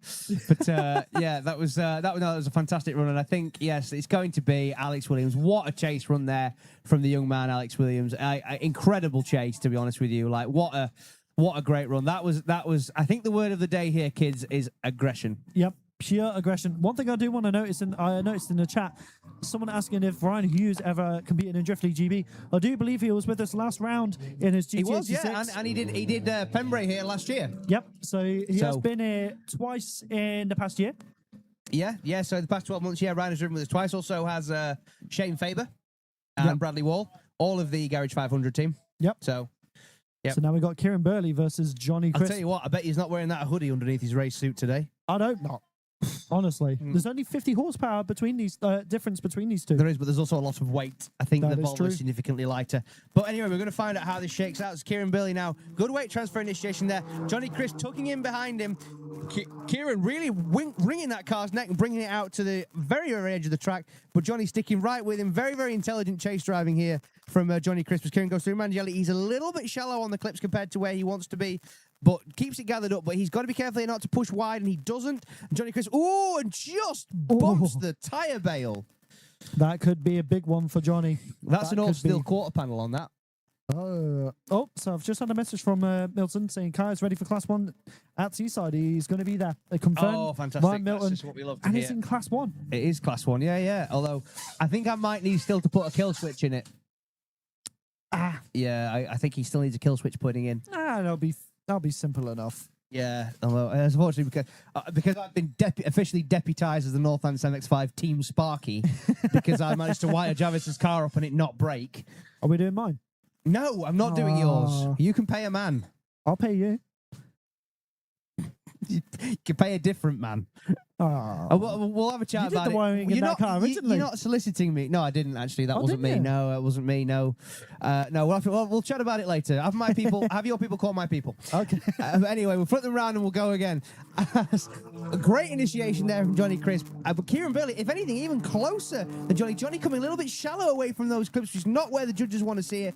Picking up the C line on the inner clip and then into Mangielli there. But Kieran Burley chasing close, but going a little bit wide as a result. So Johnny now needs to keep that car gathered up and push the edge of the circuit. No. But Kieran Burley on the very inside of the track, just where the judges don't want to see it. This could go either way. I don't know. Yeah, it's a difficult one. Once again, the drivers putting a lot of pressure on the judges at this point. It can't be very. They don't like having clear-cut battles, do they? It's just No, it's been one of those situations where there's been a million. It's been a battle of a million tiny cuts. Yep. Yeah. Exactly. Yeah, exactly. It's like a cat scratching at you constantly. Sorry, can I just correct that on the stream? Kai Barlow's car has a kill switch. It's a functioning kill switch. It is Ryan Milton's car that currently does not have a kill switch. So it is Johnny Crisp advancing. Looks like that little check up there costing him dearly, unfortunately, for Kieran Burley, just coming on the inside of the track. Yeah, so sorry, no, I just need to correct that box. Yeah, so I was talking about Ryan Milton's car. The car's been completely rebuilt, and one of the things we haven't got around to doing just yet is the kill switch. So currently, it would not pass scrutineering. All these cars are fully scrutineered. There's no vehicle currently on this circuit that doesn't have a functioning kill switch. That is something we're very, very keen on because my guys like to cut off important. So now we've got Jared Gibbons and Neregis. Jared Gibbons here with a big weight transfer entry in the Sora. A lot of weight to transfer in that thing as he powers it out now, hitting the rev limiter, coming away a little bit more shallowly than he would have liked, but Neregis sticking with him there, doing a good job in the chase. Oh no, Jared going off circuit and just catching the dirt, and unfortunately it looks like he might have backed out of the run there. I think unfortunately that's very likely to be a 0 for Jared Gibbons, which is a shame because the man's been on a tear all day. Yep. It's a big shame, but unfortunately it doesn't last forever. No, and it is also a battle of two halves, so you never know what's going to happen. So. Exactly. Let's see what happens when we flip. You know what? I love the diffuser on the back of that. I just love that. There's no like kit, nothing. Diffuser. So Jared told me earlier that the diffuser's coming off. Do you know why? Go on. Because it's a nightmare to jack it up. Yeah, that's valid. That is, yeah, I can see that. Jared's like, it's such a pain to jack it up. I'm just getting rid of it. Yep. No, I don't blame him. So yeah, cut the bumper and then just crash bar. I say the Sora, obviously, the diff is a solid, 3 or 4 feet inside the car. So it's always a bit of a nightmare. There's a lot over the back of one of those. But now we've got to flip around, we've got to go again. The LS3 lights off. Look at already lighting the tyres off is Neregis as he up through the sequential blocks. Bang, bang, bang. And now initiating, but on a little bit of shallow angle there and definitely not getting as far at the clips as he would want. Jared going a lot deeper, but unfortunately dropping back, losing proximity, picking up the C-line in the chase, and Jared right on the edge of the circuit as Neregis powers off into the distance there. But he's managing to keep just about on the C-line through Mangiali and then across the line on the outer clip. And Jared going on the inside of the circuit there.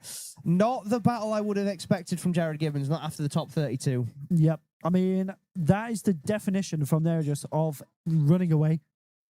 Just straight up running away. And we'll have to see who moves on, as it could be a bit more clear cut. I'm fairly certain this might be an open shot, unfortunately, which is a real shame.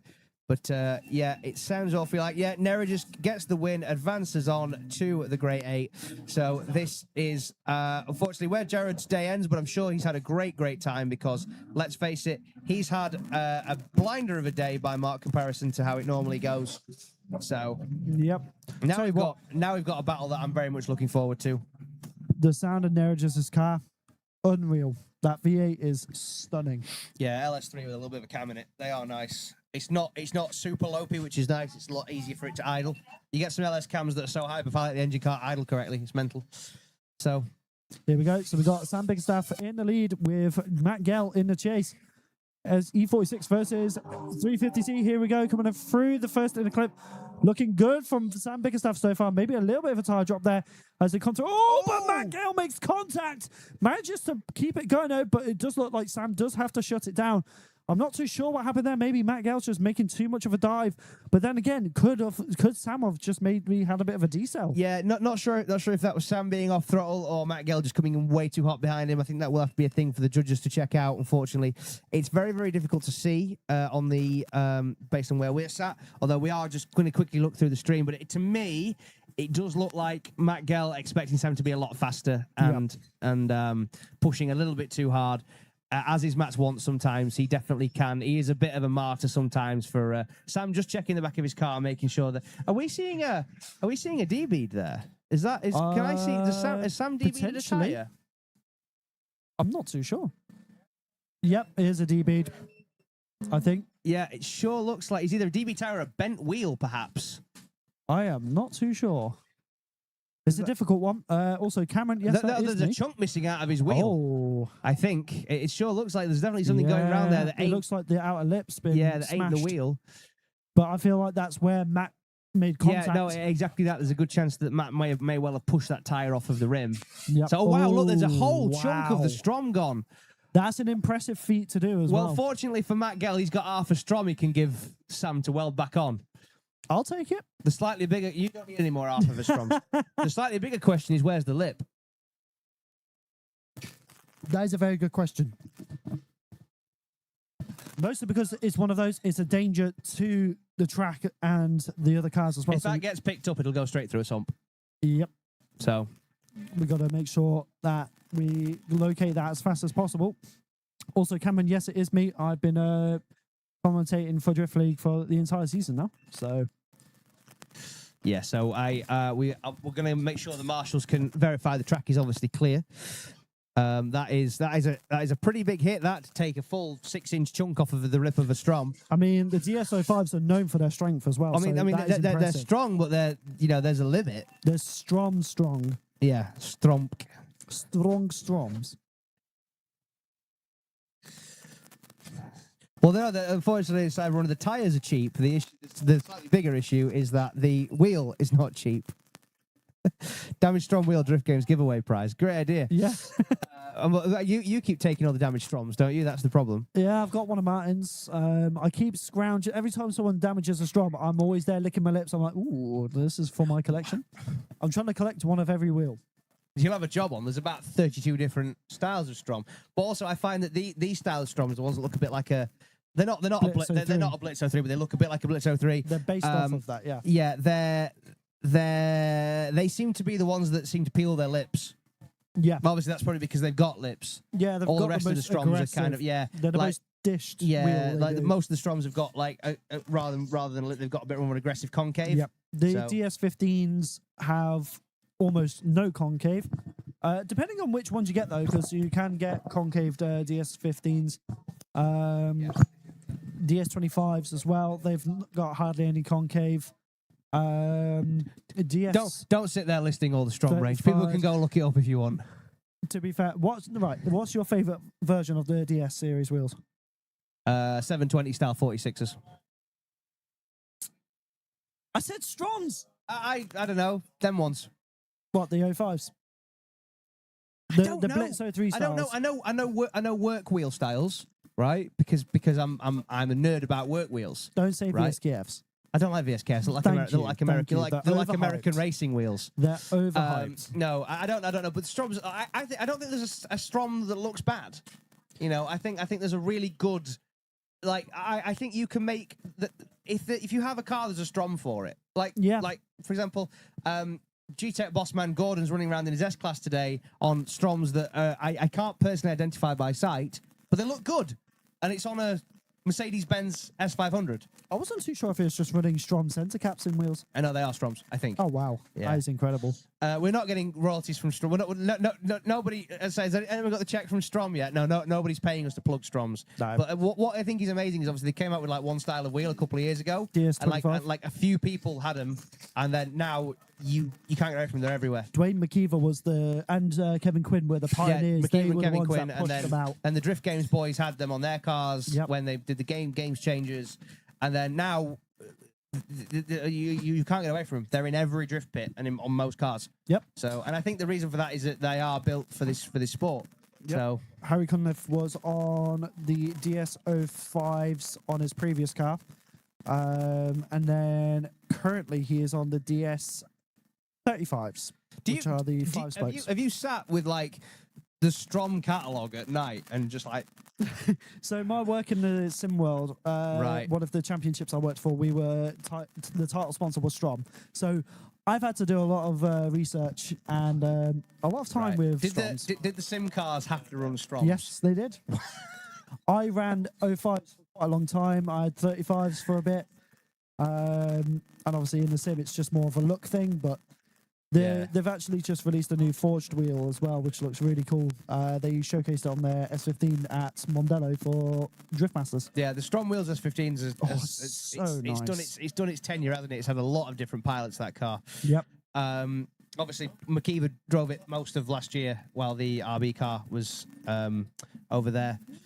So, and we ladies do and gentlemen, have sorry, about... we apologise because the stream was focused on us, but now we've got Jack Chapman versus Jarvis Williams. Jack Chapman, what an incredible start to the run there. Super fast, but Jarvis Williams not letting Jack get away. He is absolutely pedaling that BP-powered S14 as hard as he possibly can. Sticking on the...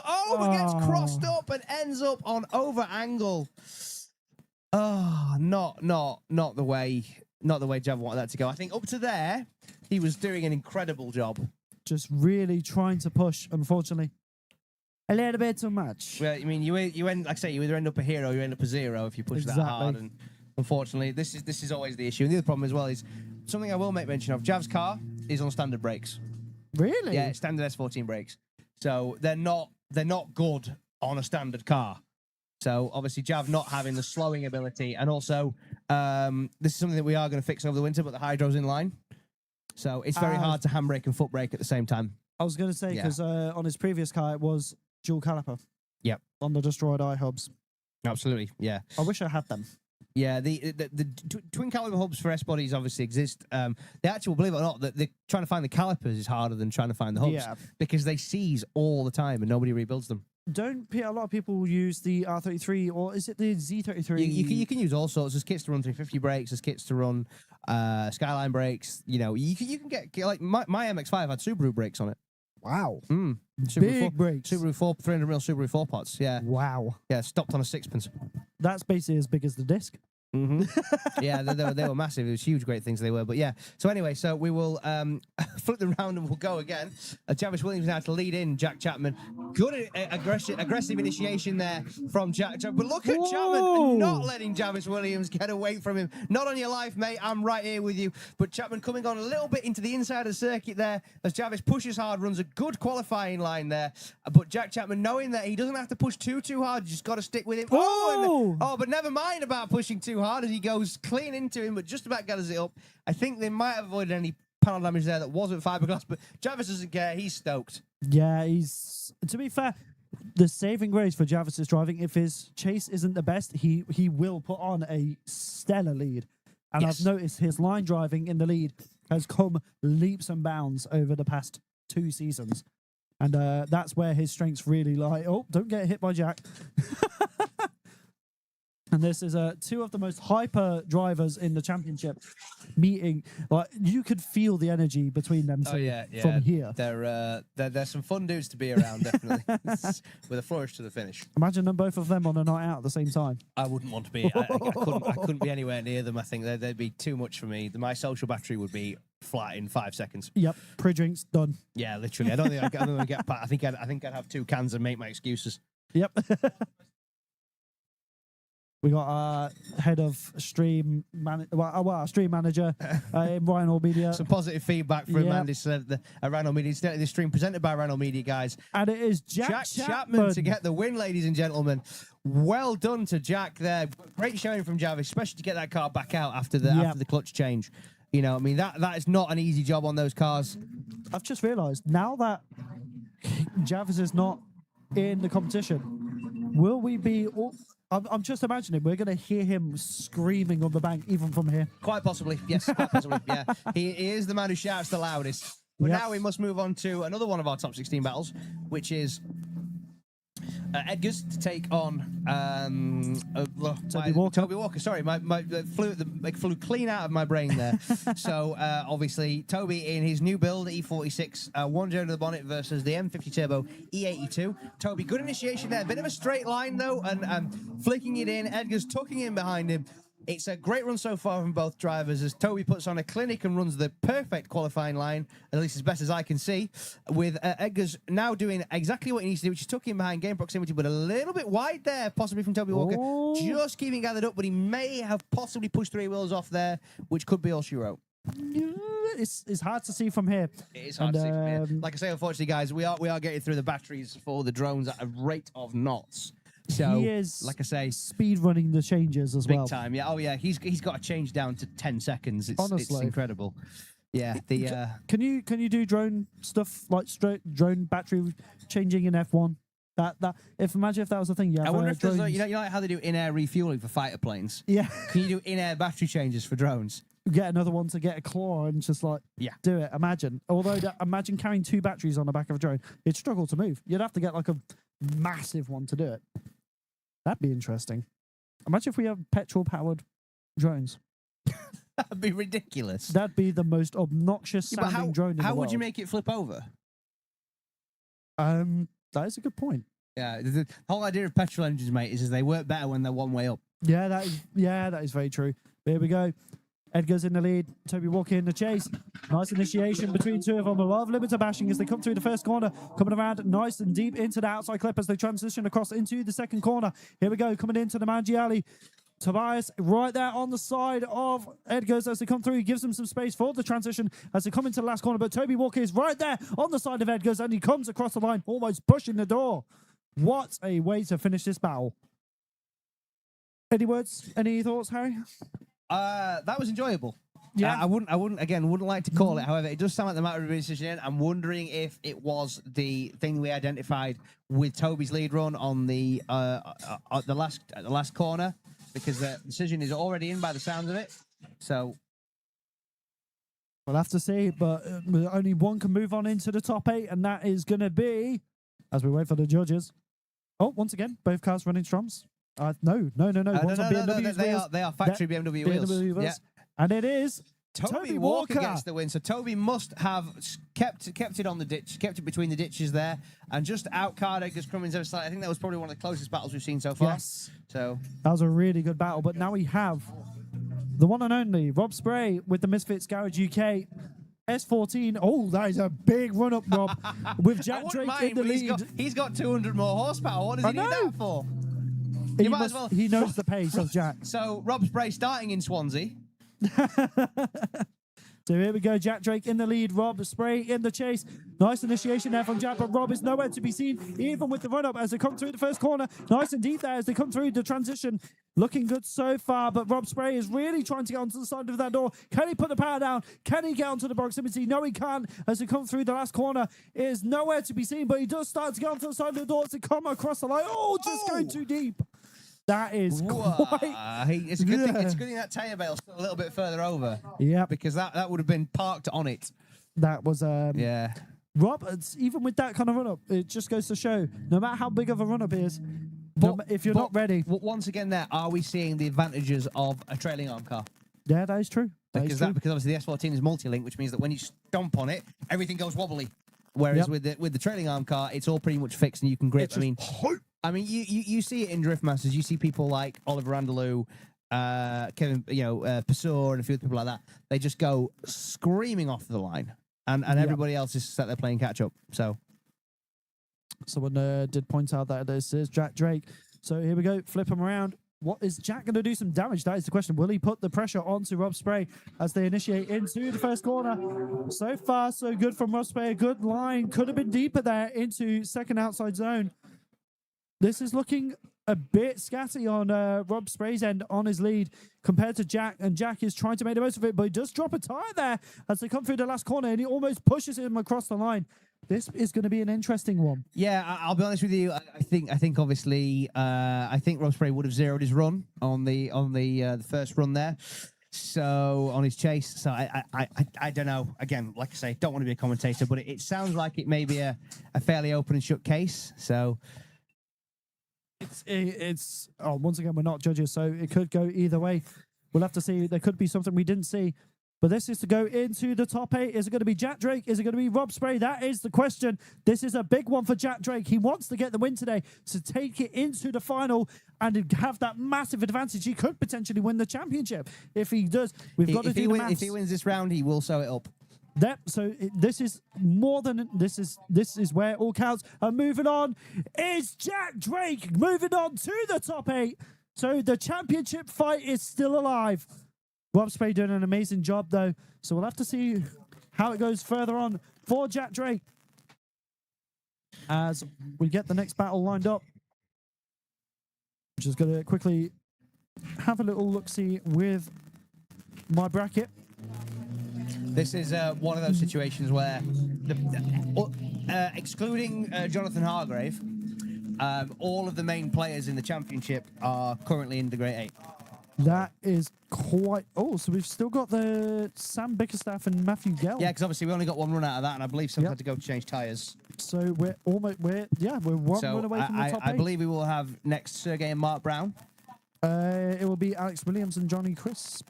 Oh, wait, no. Never mind. You are right. Mm-hmm. It will be Mark Brown and... I'm always right. Sergey? What a stupid thing to waste valuable silly, oxygen silly on. boy. Yeah, why on earth would you ever assume I wasn't right?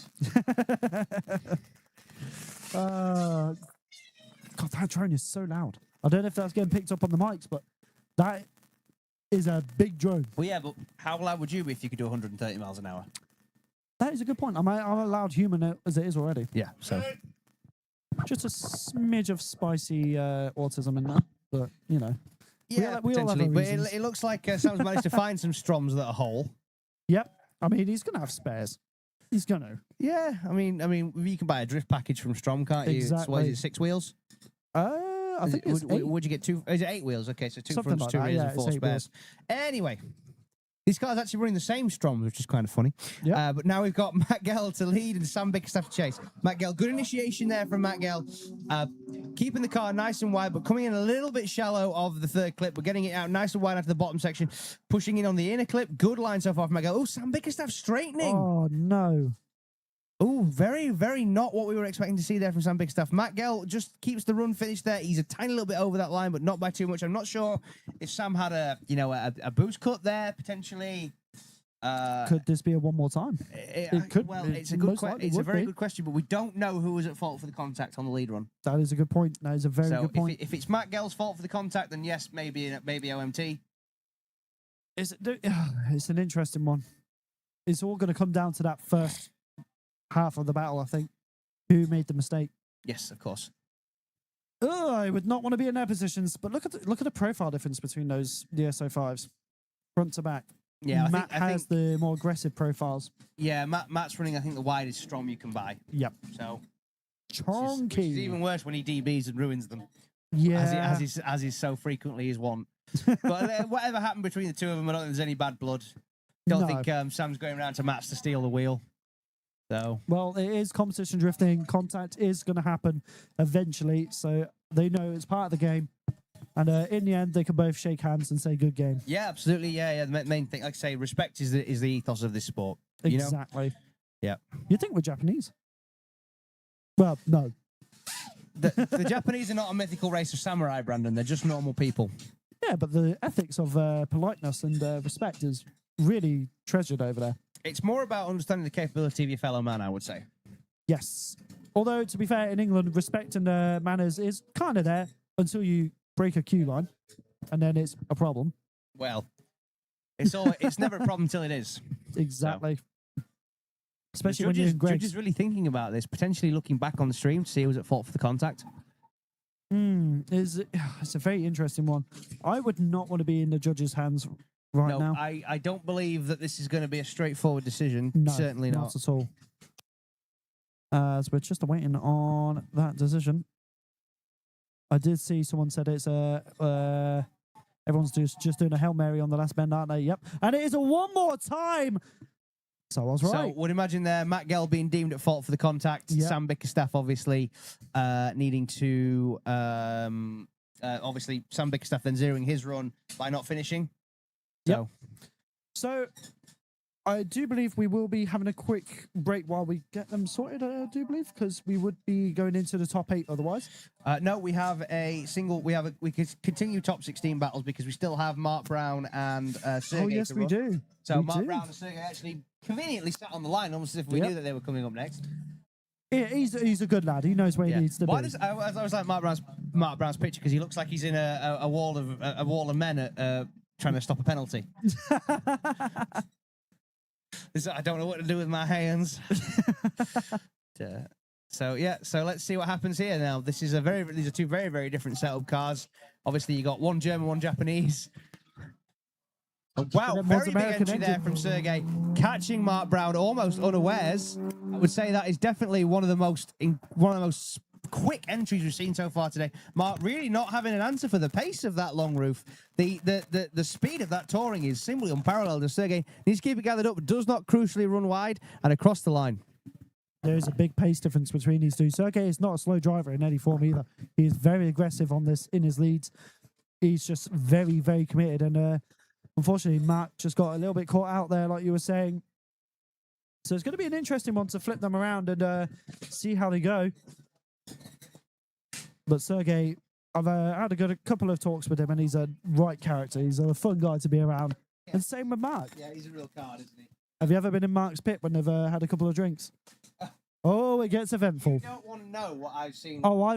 I've seen some things. I've heard. Some things. You don't want to know what I've seen of Mark Brown's crew when there's been a couple of drinks flowed, because I couldn't repeat it to anyone. I'm fairly certain that at some point I might have signed an NDA. Yeah.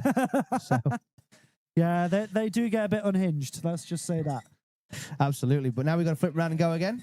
Here we go. So Matt Brown in that EcoBoom S13 with Sergey in the chase. Nice initiation between the two of them. Sergey is right there, getting the proximity he needs to get ready for the second dive. So as they come through the inner clip in towards the Magi Alley, it's looking good so far. Matt Brown doing a good lead, but Sergey kind of holding back a bit, knowing that he had the massive advantage with that proximity, but he does fall back again. So it's going to be an interesting one. He did cut the track there, so it's going to be a weird one for the judges, because Sergey did make a mistake there by cutting the track at the last corner. Yeah, again, but it's a question of whether that offsets quite an inactive chase from Mark Brown. So yeah, it's once again, it's just we're down to the mercy of the judges. But once again, the judges are saying it's our house in the middle of their street. Yep, exactly. So we'll have to see what the judges say about this as we have them both lined up ready for their results. Matt Brown, Sergey. We don't know who's going to move on, so we'll have to let Amber bring that decision. One thing I do know is there'll be a couple of red hot turbochargers under those bonnets. Oh yeah, oh yeah. Especially Mark's. The EcoBoost has been doing well this season. Really it has. He had a lot of heartache with it last year, but this year it appears to be behaving itself. So it was definitely put it this way, it's a problem child, I think, with the way I would describe it. Yep. So what? Yeah. I'll take my hat off. The EcoBoost works. You don't have a hat on. Exactly. I've already taken it off. Take it off. Yep. Thank you. There you go. Yeah. So this is going to be to meet Jack Drake. And moving on is Sergey, moving on to meet Jack Drake in the top 8. Yeah, I think that was obviously down to just the proximity from Mark Brown, or lack thereof. So yeah, that's a very hard fought battle there, but a good call, I think, and a good run from Sergey. I believe this is the furthest Sergey's ever got. Yep, it is. So now we're going to have the one more time between Sam Bickerstaff and Matt Gell. No, we're actually going to run a top 8 battle because we are a little bit stressed for time. Yes. So this will be Alex Williams versus Johnny Crisp, and Johnny Crisp is going to start in Newcastle. Yeah, so, I don't blame him. Johnny should be starting from the backstretch here, as Alex Williams powers off the line there. Johnny really trying to stick with him there. Obviously, the advantage of the jump. So, wow, what an initiation there from Alex Williams. Pushing so hard. But Johnny Crisp right there with him. Not on your life, mate. I'm not letting you get away that easy. No matter if I've got a 15-inch tyre at 300 brake horsepower. But, I can see an Alex Williams, but I can't see a Johnny Crisp. It looks like, Johnny catching a lot of understeer, straightening out there. And Alex just doing what Alex does and leaving Johnny behind, unfortunately. Do you know what? That was a big commitment, and I'm proud of Johnny for that. Big commitment. Johnny has really come leaps and bounds in the past couple of rounds. He's always been a great driver, though. I think the main thing was last year was a bit of a development time to try and get the car underneath him, because obviously it was a relatively new build, and the amount of work required to get a 1U into that car. Have you ever looked underneath it? Nope. The sump is for live stream's reference, I'm holding my thumb and forefinger about 50 millimeters apart. It is that far off the floor. That's impressive. Yeah. What happens if there's a track with a big bump? Then it go and die. Really? Yeah. Surely you should get like a guard. I think he has a guard on it now. I was gonna say. Yeah. So it's not it's not quite the ticking time bomb that it once was. I can see Matt Gell leaving with fresh rubber on his car, so that'll be there one more time to finalise the top 16. But we are going to run a few top 8 battles just because we are a little bit stressed for time, ladies and gentlemen. So don't worry, we have time to do it as long as nobody decides that they're going to be difficult. So. Yep. So Alex being Alex, I mean, if we were all watching that last battle, we know exactly what he's got in the chase. So will he put that pressure onto Johnny or will he not risk it? That is the question. As here we go, Johnny Crisp in the lead, Alex Williams in the chase. Look at this initiation between the two of them. Lovely stuff so far as they come around into the first transition. Look at this from Johnny, though. Good line so far, but Alex is right down the side of the Volvo, almost pushing them off of the track as they come around into the Maggi Alley, transitioning across for the last time as they come through the last corner. Did Alex bully him off the track, or was that just Johnny buckling under the pressure from Alex? That is the question. The judges are going to have a field trip with this one. Yeah, they're something I did notice as well. Johnny's Volvo has all 4 windows out of it. Yeah, I mean, to be fair, I can imagine. Yeah, no, absolutely. Yeah, it's quite warm. Air conditioning does not exist in drift cars, and if it did, they are. I do know somebody who has aircon in their drift car. Fancy. You know Arek with the Sora? Big yellow and black and big orange and black Sora. If I saw a photo, I'd probably know. He has aircon. And Alex Williams is moving on to the top 4. What a battle that was. Alex it's Alex Williams. Like this man is a demon in the chase. He is just unreal. His commitment is next to none. Yeah, no, he's been on a mission all year. Like I say, I think he's making up for his lost. He had a terrible 2025 season with breakages and trying to borrow cars, and obviously the car he really wanted, the car he paid a ton of money for, was tragically lost. And I think now he's definitely back with a vengeance. He's like, here I am, watch me do this. I just love that Gordon's Mercedes is every time he drives that Mercedes past me, he's got more stickers on it. I love the fact that it's just branded up like the rest of the grid. Yeah, I've got absolutely no idea who keeps sticking those stickers on it, but somebody is. It was one of his. Amazing. So now we're just going to be getting the one more time between Matt Gell and Sam Bickerstaff together. I think we're just waiting them to get them on the line. We hope you're enjoying the new camera that we have on us. This is new. I would imagine nobody's enjoying seeing my face. Honestly, I'm not even going to lie to you. Something I have forgot to get au fait with is these microphones because they're brand new and I keep bumping the button by mistake. But no, I can't imagine anybody's enjoying seeing my face. I don't even enjoy seeing my own face. I don't have any mirrors in my house. I'm a jump scare in the morning. Don't be that cruel to yourself. You know when people say like, is the love of a beautiful person? Are you rich? Like, yeah, then my missus is poor. Yeah, I'm a jump scare in the morning. So, it's just a comment saying about the phrase I made about Alex Williams' commitment. Yes, you are right. I said the phrase wrong. I had the wrong. Don't mind me. I mean, his commitment is incredible. Like, I don't even know how to explain it. I would say he's on full commitment. But anyway, we must quickly box off the top 16. So this is the final top 16 battle. We've had to run one more time of Matt Gell, Sam Bickerstaff. Sam Bickerstaff on a tear here. Good initiation there.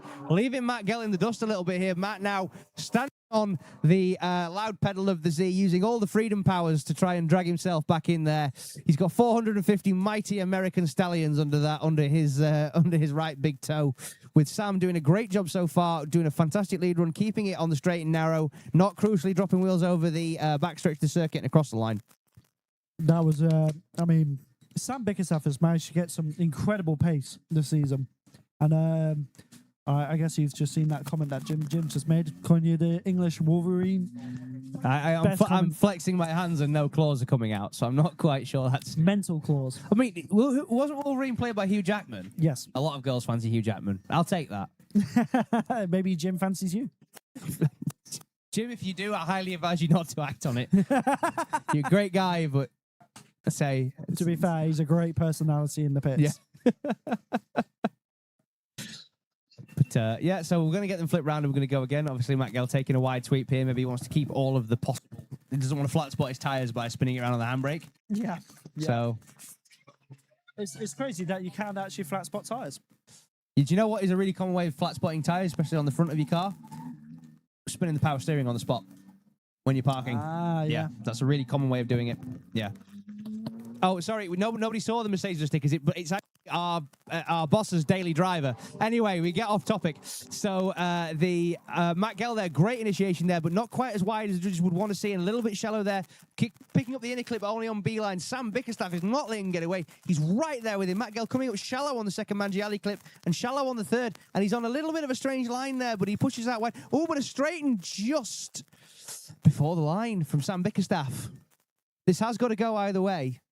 So, yeah, sorry, I should have clarified when I was talking about Mercedes earlier. There is a very gangster-looking S500 Mercedes rolling around the pits with a Scotsman driving it who is technically mine and Brandon's boss for these weekend jobs. And it's all been covered in sponsor stickers. So, I don't know who's done it, but... Oh, I love it. I love it. So the decision looks like it might already be in. I think... I couldn't call this. I don't know. No, No. neither. It could go either way. We'll have to see, though. And it is going to be Matt Gell moving on into the top so 8. it looks like that straighten at the very end of the run there, costing Sam Dealey. Wonder Yeah. if that was possibly the same issue he had going through the straight on the first, before the one more time, when the car went and shut down. So possibly just this, maybe an intermittent running issue there, just rearing its ugly head. Yeah, it is what it is. Do you know it was one of the craziest ones I ever saw? Somebody had an intermittent running issue in their drift car. They went through everything and changed it. Still had this strange issue where it would just randomly shut off. And they were like, right, the only thing we've got left to change is the fuel tank. So they changed the fuel tank and it ran fine forever. And they still had the original tank. And they said, I'll tell you what, let's just chop the tank open with a hacksaw and have a look inside of it. And there was a rag inside the fuel tank, and it was pulling itself over the fuel pickup. How do you get a rag inside of a fuel Well, I tank? imagine somebody lost the fuel cap, stuck a rag in there, and then obviously, like, maybe they just put the fuel cap on and it sucked it down into the... That's so impressive. when the fuel pump pressurized. Yeah, but like, there's a rag in the fuel tank. That's, wow, that's impressive. Yeah. Must be a clean fuel tank. Yeah. It's getting circulated in there. It's like a washing literally. machine. Well, I think as soon as it got low on fuel and the rag pulled over the pickup, that was it. So, yeah, you'd be amazed at, like, the little things that cause it. You know what I mean? Like, one loose bolt can stop an entire electrical system earthing. Yep. And then that's it. You're chasing that issue forever, and it's just a dud earth. You know what I mean? And you've got no idea about it. So. It's an interesting one. I had a similar issue on my MX-5 when it was on the road, and we had a earth wire that had slightly corroded, but that doesn't matter because we got Jack Chapman versus Toby Walker. Here we go, initiating in, looking good so far, coming through the inner clip. Jack Chapman doing a good line so far. Toby Walker trying to push up onto the side as he does, as they come through the second inner clip, as they come into the Mangiali now. Looking good so far. Oh, but Jack Chapman spins. Safe. The fact that nobody got out of the car and did the universal safe gesture, I'm a bit sad about. Yeah, but then again, they do need to get there. They do need to get a mosey on. Got a time schedule to keep to, lads. We do indeed. Unfortunately, Pembrey is another track that's very hampered by sound. Yep. So. Exactly. And unfortunately, that is a UK-wide thing. It's not just in the UK, it's happening, it happens all over the world. Poland actually had that issue as well because DMP over in Poland had a problem where while the tracks got shut, well, they were going to shut it down, and there was a massive petition of most of the entirety of the sports and motorsports disciplines getting involved and saying, don't shut it. The one I thought was the most egregious was Port Macquarie in Australia. Yeah, which a lot of people would say is one of the coolest drift tracks ever. But the one neighbour got that whole place shut down, complaining about the noise. But what is the kicker is that track is next to the main highway that goes through Australia. So that noise is fine, but that noise is unacceptable. The track in Poland was right next to an airport and a football stadium. Mental. Football stadiums, people just let it go. It's by the by. Racetracks, no chance, sunshine. Anyway. Here we go. Toby Walker in the lead. Jack Chapman in the chase. He's got a lot to work for now. He's got to pray that Toby makes a mistake. But so far, he is flawless in the lead as we come around into the Mangi section now. But Toby is right up in there, going into the last corner. But Jack Chapman's trying his hardest not to make any mistakes in the chase. But unfortunately, that is not going to be enough to offset the decision, I don't think. No, that was a very intelligent lead run there from old Toby. I think he definitely knew that, so I'm at a 10-0 here. It's not going to be, I'll have to work very, very hard to overthrow it. Jack doing his absolute best to try and force an error there, but it just didn't happen for him, which is a shame, really. But at the end of the day, if Jackie's clearly, obviously, understanding the better man won there. Better man wins the day. Toby Walker gets the win, ladies and gentlemen, advances to the final four. He's super happy now. I reckon that new E46 is finally coming good for him. Yep. Oh, Jack, careful. There's a wild amber there, and he's going to do some rings around Toby. Rings lad. Rings lad. That's what we like, though. Some good fun and camaraderie. I had, on my first ever time doing the decision flag, Zach Parker and Jamie Briggs did rings around me. Oh, that's and brilliant. I just didn't know what to do. I just caught so completely unaware. Don't hit me. Yeah, literally, I was stood there like, I don't know what to do. Like, I'm about to have the world's most difficult phone call to the insurers. So what were you doing? Well. About that. Dango did it to me as well once. He said, just stand there, I'll go around you. And I kid you not, I looked at where he went right. He was in the chaser as well, big chaser. And I kid you not, the tyre marks were bang on the edge of the circuit the whole way around. That is fair play. Yeah. Like I say, I've got a lot of respect for Carl as a driver. He's such a brilliant driver. Oh, yeah. So we've just got a nice little view there. You've got some spectators on the bank there. I hope you are all having a great time here at round 4. Ladies and gentlemen, I hope you've all got your sun cream on because there's going to be some crispy people here with the amount of sun we've got here. This thing about Pembrey, there's absolutely no shade. You'd think it's a McDonald's with the way they're getting fried. Honestly. But we got our marshals there also just soaking in all the rays. I hope you guys are going to look like you've just been to a tanning salon, honestly. I say, we really need to start charging people for entry. It'll be like, it's like a sunbed, basically, isn't it? Like, we start charging people for this. we do. Time on the sunbeds, mate. So you're going to stand on the bank and get a tan, it should be an extra $5. You know, all these pasty people in the pits, like me and you under this tent. Yeah. Like Even then, it's still hot under here. My sole source of melanin for my life was standing on top of that tower commentating because most of my life I dwell in a murky oubliette. Yeah. So all the spectators looking pink as they are. Yeah, unfortunately, honestly. this is the sad thing is that we're not really built for sun in the UK. Like me particularly, I'm quite pasty. Yeah. So you know, I don't tan super well. My arms tan, the rest of me doesn't. So. Same. Everything. If it's not my arms or my neck, I burn. Yeah, completely. And to be fair, I've got a really deep tan on my neck, and I somehow managed to burn. Do you know that what, Brandon? tan. Anybody would think you worked for a living. What? Anybody would think you worked for a living. I mean, doesn't everyone? I'm on about actual work, not selling scooter bits. That is a real job. It's retail. Is it? Okay. Right, God. no problem. My business partner's here. No, it's a great thing, and it's it's definitely a cool thing to be involved in. So, oh yeah, it's just different, ain't it? Like do what you love in life, and then it feels like you never have to work. I bashed the living hell out of my ankle with a razor scooter when I was 6 and got on one. Back when the decks were shaped like it was a razor, it was a literal razor. It was basically 2 pieces of angle iron welded together down the middle, just with a box, extruded box on the bottom.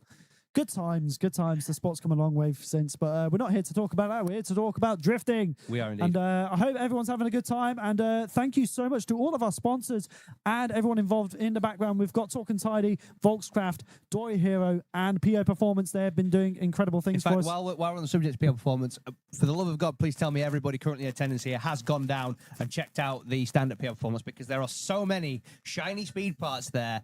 It just, I can't walk past it without getting drunk. You know the Tom and Jerry episodes where like there's like a pie cooling on the windowsill and it sort of beckons you, and you kind of Tom kind of floats towards it. It's exactly what I was feeling when I walked past PO Performance to stand. PO Performance actually has 2 deals on as well. So if you go over to their stand and quote #DLGB, you can get a special discount voucher from them for your next order through PO Performance.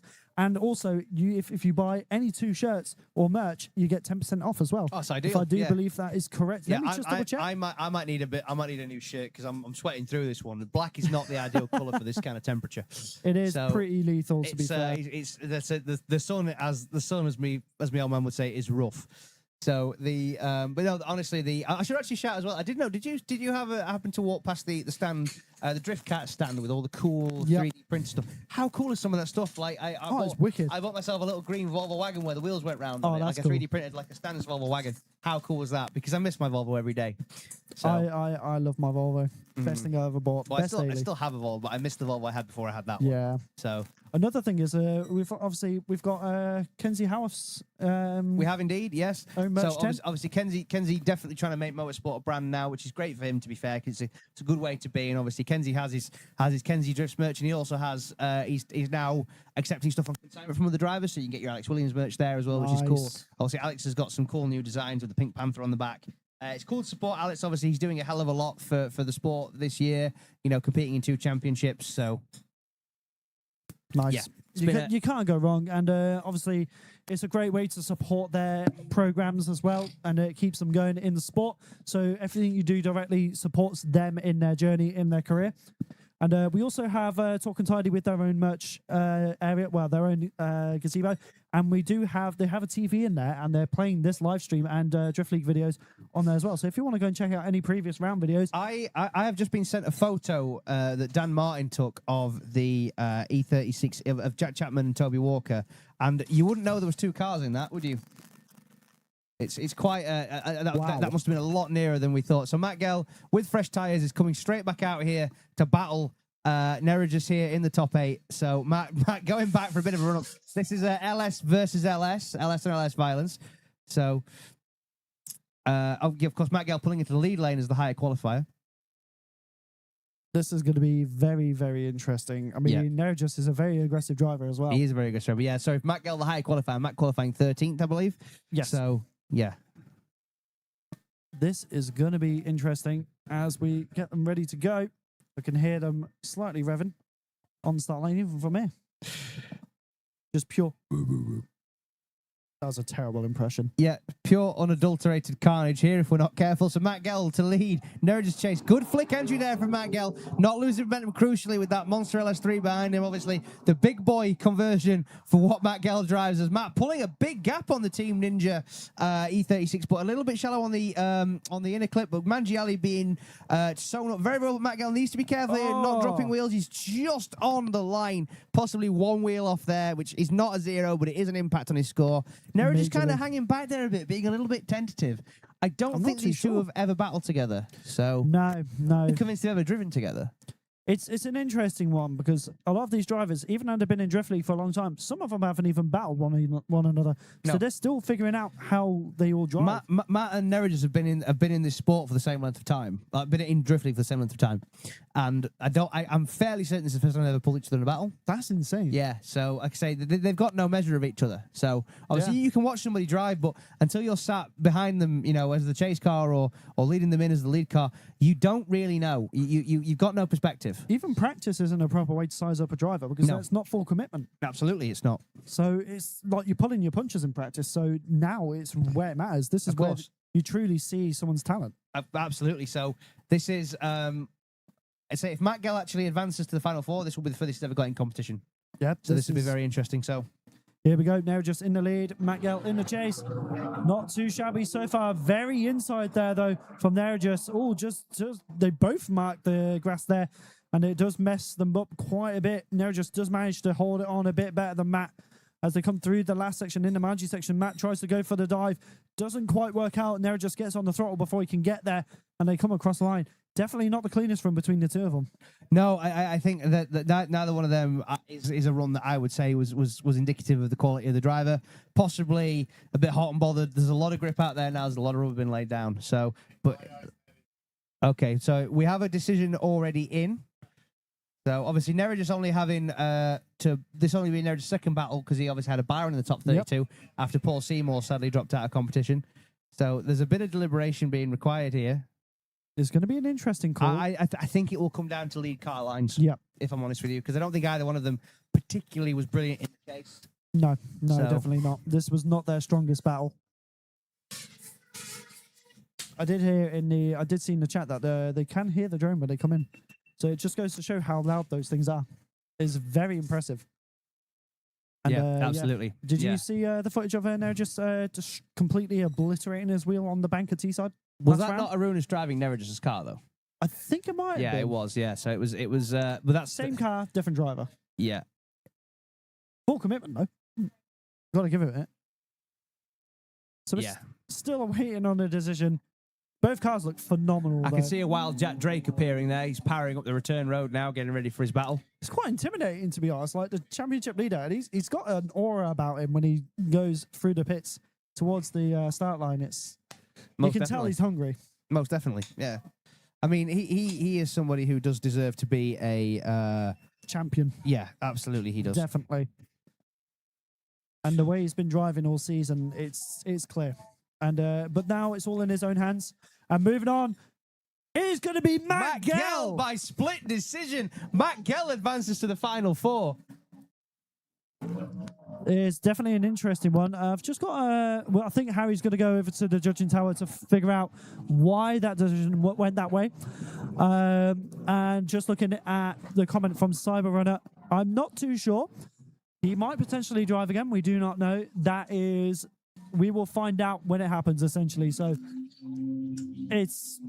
we will see. We will see. Only time will tell.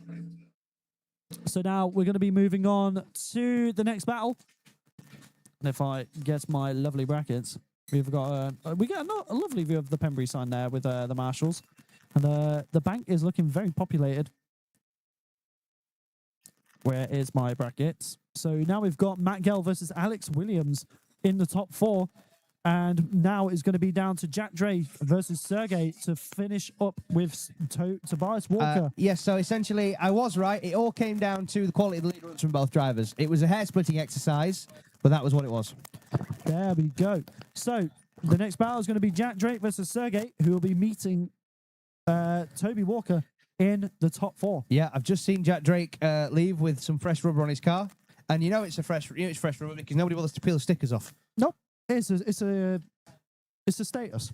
Like never peel the. There was a place tire made a giant a tire shop near me that had a big sticker ball, and it was like the size of a beach ball. It was mental. No, there was a shop that made one that was as big as a toolbox. Wow, that's like mental. a snap-on box. It was massive. Like legit, it's like something you'd see when you'd get like a snowball and you'd make it massive, as big as you can. That kind of vibe. It was. What's snow? We're never going to see snow again. Yeah, to be fair. Not with the way things are going. But now we've got Sergey in the chase, Jack Drake in the lead. Here we go. Jack Drake, our points leader in the championship, leading off Sergey. Sergey is not slow at all. He knows that Jack Drake is fast. Can he keep up? Has to come through the first corner, transitioning across now. Sergey tries to get the dive on to the side of that car, but he doesn't seem to get the proximity. Has to come through the Magi section. Jack Drake nearly dropping a tire there. Has to come through now. Can he keep it on the track? Yes, he will. Has to come through the last corner and across the line. This is a big one for Jack. Yeah, there was a lot of left foot braking there from Sergey, and obviously I think he over-angled slightly through the Manji, which didn't help. So. Yep, I can see a lot of people in the chat as well, egging on Jack as well. There's a lot of support for Jack. Yeah, I think Jack's managed to get to the top without winding anybody up, which is always it's an impressive feat. It is, but he is a humble guy. He'll never be the bloke to tell you that he's an amazing driver. He's one of those. He's a very fair driver as well. He hasn't beaten people by. He's raw talent. Sometimes it's all about how you don't win. Yep. If you lose a squeaker to somebody, because they were the better man just on that particular occasion, or you had car trouble or whatever, but you accept that and you don't spit your dummy out. It's a huge boon to you as a person, and it makes you so much more likable. Yep. No, definitely. So now it all comes down to this. Jack Drake in the chase, Sergey in the lead. This is going to be a fun one. Let's see what can happen. Sergey's powering down there, going up through his gazillion gears, flicks it in. Very, very, very fast entry there from Sergey, but Jack not faced. Sergey coming away from the edge of the track slightly, not where just received. Oh, but wow, a straight and a shutdown from Jack Drake. Now, Sergey going to finish out the run there in Mangielli. Jack trying to come. And a spin from Sergey, and... Ooh, just a kiss. A little kiss. Kristaps, can you fly the drone a bit closer, and can we see? The question is, who's going to back up first? There we go. Oh, I just saw a thing fall off. Was that a headlight? Yeah. It's a blank, isn't it? Yeah, it's. Oh, is it the air filter? Oh, it's the air filter. Oh, yeah, he's got a headlight filter, ain't he? Yes, of course he does. Yeah, that'll be Sergey's air filter. Sir, make sure no rocks get in there now. No, so that's a very good question then. Now, was that Sergey being offline that caused Jack's shutdown? Independent. It's a difficult one. We will have to see. We will have to see indeed. I love the way the drone just slaps to the floor. Yeah, okay. And Sergey Ivanov gets the win, ladies and gentlemen, knocking Jack Drake out. That is your points leader, ladies and gentlemen. He is packed up and on the trailer. That is very unfortunate. That is a big scalp from Sergey. He still gets to do Class 1 tomorrow. Top 4. Are we not in top 4? Oh, no, we're in top 8 still. No, we're in the final 4. No, wait, no. This is to go into the top 4. I am so behind, honestly. You just Mentally. It's just the fact that I even said. You're Honestly, so behind. my memory Your is terrible. backside's on the front of your body. So, yeah, this is going to be... That is our top 4 decided. So it will be, Yeah. it'll be Toby versus Sergey and Alex Williams versus Matt Gell. This is going to be interesting. That is your points leader being knocked out of the top 8. Now, the question is, I would imagine there that Jack Straighton was a zeroed run, but I don't think anything Sergey did caused it. I think that may have been a mechanical issue for Jack Drake, possibly an ECU cut, something like that. So that is technically double zero because Sergey spun. However, it is a zeroed run. So in the judging criterion, by Jack Drake spinning, he's zeroed the run. It's first versus worst. So essentially, Jack did it first. He's the person who zeroed the run off. So whatever Sergey did afterwards, even if Sergey ended up ramping off of a Marshall post and landing upside down, technically speaking, it's still his lookout. So you have to try to cut off somewhere because if you get constant double zeros, it's just nightmarish to try and judge. Yep, definitely. It's definitely gonna be interesting. So the only person really today who can threaten Jack Drake's position is Alex. Yeah, so now I could be wrong here, but I think now with Jack going out here and Alex being in the top 4, Jack's points lead is no longer insurmountable. Yeah, it does close the gap majorly. Mm-hmm. So it's essentially now the championship is still all to play for. If Jack had gone through, then I believe Alex and Jack would have met in the final, potentially if they both won their battles, they're on different sides of the battle tree. But Jack now being out in the top 8, if Alex takes an overall win here or even a podium, he has got an absolute big chance. Yeah, big chance. Yeah, there's definitely a chance here to close the gap. Let's just have a quick I can see some Class 1s lining up for a demo. So Alex Williams is on 103 points currently before any of these battles occurred, and Jack Drake was on 145. So they're first and second, then they're not far off each other. It's 42 points essentially is what the gap is at. Yeah. So essentially, if Jack had won and Alex had come third, the championship still would not have mathematically been clinched. No. So no, tell a lie. Jack had won and Alex had come second, it wouldn't have been mathematically clinched. Yeah. So if Alex came third or worst, then it would have been Jack's if Jack had won. But Jack hasn't won. So this means it's all back up in the air now. So I think Jack is now going to earn somewhere in the late 20s, early 30s in points. And if Alex takes the win, then he's going to get 50 points, which means effectively that he's closed that gap to a completely surmountable number. Yep. So it's all in the air now. It's anyone's game. Yep, absolutely. So this is not out of contention anymore. All the marbles are back in play, ladies and gentlemen.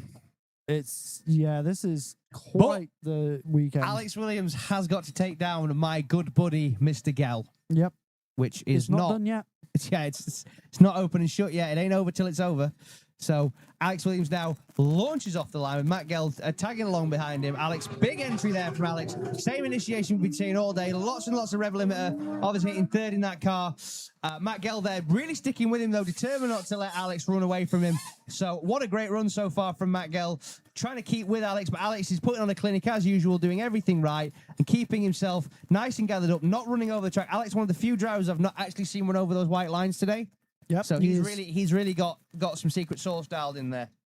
Alex is a very consistent driver, and he's got to a fine craft at this point. Oh, he's very, very good. He's putting on a clinic. Yeah. This is down to a fine art. Yeah, he's very, very well placed here to really eat into Jack Drake's points lead now, and he obviously knows that. If his spotters are worth their salt, they will have told Alex that you're lined up here for some bread. But incidentally, both of these drivers likely not to drive with us tomorrow because I believe they're both going to Silverstone to demo. Oh, Yes, unfortunately so. Boo. So Alex and Matt both are potentially not going to drive with us tomorrow, which is it's a shame, but I understand because it's how often do you get to 120 mile an hour backwards entries? That is very true, and that is Alex's favourite thing to do. Oh yeah, of course. Big, fast entries with a lot of angle. He lives for it. Yep. So here we go. Matt Gell in the lead. Alex Williams in the chase. Whoa, very interesting initiation from, look at this from Alex Williams straight away on the side of Matt Gell as they transition across. Oh, a little bit of a check-up there from Alex Williams, maybe even straightening up. This could be a bit of an interesting one as they go around into the last corner. Can he get the proximity? Yes, he will. This is Alex Williams. He taps the side of that 350Z. A cheeky little nudge saying, Matt, you are not getting left alone. That was the best run Matt Gell had done all day. Hands down. 100%. Like Matt Hands down. obviously knew that he could push because Alex was going to be right up there with him. And to be fair to him, he did a great job. Alex, a little bit shallow on angle in a few places. So I think it's going to be that checkup going through that second inner clip. That is going to come down to that. And Alex Williams does get the win though. So it wasn't a full straighten at all. It was just a correction. I believe it would be a zero angle, if anything. It might have even been on slightly on low angle, but I think the slip angle of the car was still positive. So technically speaking, that's not a straighten or an opposite drift. So yeah, it's unfortunate for Matt Gell, but he's still in the battle for third. That is Matt Gell to play for third and fourth now, so he still has the potential for a podium. So honestly, that might actually be. If Matt Gell got, I've known Matt for years. He's a close friend. If he got third, I think he would be beside himself to take some silverware home. Especially that 350 because we are actually planning to build something interesting for 2027. So the 350 may end up getting Steve adored. Yeah. So I'm not going to divulge, just in case, but it will be unique. Definitely. And it will be very cool. So I'm excited. Oh yeah, I'm not excited. I've got to wire the damn thing. Add a little bit of spice. Just a little bit. Yeah. No, it's more of a case of somebody else is going to do the engine and I'll sort all the chassis out, and make sure that nothing goes pop. Yeah. So I mean, to be fair, a good loom can save a car. absolutely So- can. Yeah. No, I mean this is the thing, and people obviously do a quick wiring job. Like, for example, the S14 that I look after for my best mate, V8 powered S14. I wired the fans on the deck of the trailer at 2:00 in the morning in the pouring rain with a bit of domestic twin that I'd stolen out of a building and some old relays I found in a bin. To be fair, you're doing God's work. I wasn't doing God's work. I was doing Satan's work because I obviously, as somebody who does auto electrics for a living, I stood back after I'd wired them and went, I really hope my boss never looks in this engine bay because I will be sacked so quickly. Hey, you're saying it on live stream now, so I am, but he doesn't watch this. He's not interested. He's a biker. you never know. No, but I tell you what I do know. I've just seen a wild Toby Walker go up there with fresh rubber. So he's obviously intending to not leave anything to chance. Yeah. So Toby, obviously, that new 46, definitely a bit heavier on tyres than the old one, but he has had the advantage of being able to run 18s all round. Yeah. Whereas before he was on 17, 18 stagger, which is potentially, depending on who you ask, tends to be good on S bodies, bit of a secret sauce. But on BMs, people seem to run a chunkier front tyre. I don't know why that is, but I probably should do a bit of research into that. So we actually have a lot of people rooting for Matt in the chat as well. Yeah. Someone's also just said I'll be in touch for wiring my 46. You absolutely will not. Are you sure about that? I've got a special practice. I handle select clients, mainly ones I can be bothered. Tell you what, big thank. One thing I do want to point out is a massive thank you to Rhino Media for the work they've been doing all season behind the scenes. Everyone that's involved in the live stream, they've been absolutely smashing it, and new additions every round. It's not an easy job. Like trying to get all the graphics, everything to run to time. It may look effortless on the stream, but this is kind of like the swans, proceeding gracefully across the lake while the feet paddle mentally underneath to try and make it look graceful. So, yep. I've got someone asking if I buy a BMW, want to wire it. It's not me that's doing the wiring; it's Harry. Harry's the wire guy, not me. No, Brandon can wire it. I'd be interested to see what happens. No, because it will go up. It will go up. I have no experience in wiring looms. Right, it's not hard, right? A bit of copper connects this bit of Angry Pixie to this bit of Angry Pixie. Not that hard, genuinely, right? So Yeah, but then you've got to think about voltage. your if I ohms, your can do amps. it, anybody can do it. Yeah, that's valid. So, but yeah, shout out to Andis and the Rhino Media crew because it's not an easy job to bring this to you. And obviously, Andis, no, we bring this live stream to you guys at no cost. It obviously is not no cost to run it. But Oh, we it's are, an but we immense are, cost to we, run we're it. committed to making sure that this championship is as smooth and as professional as we possibly can. And we want more people to see it. It's good exposure for the drivers. It means me and Brandon have got a job. You know, it's important to us. So now we're here for our second Final Four battle. Who is going to be meeting Alex Williams in the final? So we got Toby Walker in the chase. And then we got none other than Sergey in that touring in the lead. But look at the run up he's got there. Bit of a jump. Yeah, a little bit. And Toby, you're not Yeah. exactly a slow driver, but obviously Sergey is a very quick driver. Do you as know? well. Do you know what I think is really helping Sergey here is having the gazillion gears to choose from. So he's Is he always eight he's HP as well? HP, so he's always in boost. So You can't go wrong. Oh, No. I see some Class 1 drivers coming I out. do. Yeah, I don't know how much time they're going to get because obviously we Not are much. running a little bit close to time. So We're running a little bit over. hmm. But that doesn't matter right now because first we got to get through this battle and then the battle for third, then the final. We have indeed. So this is for a spot in the final here.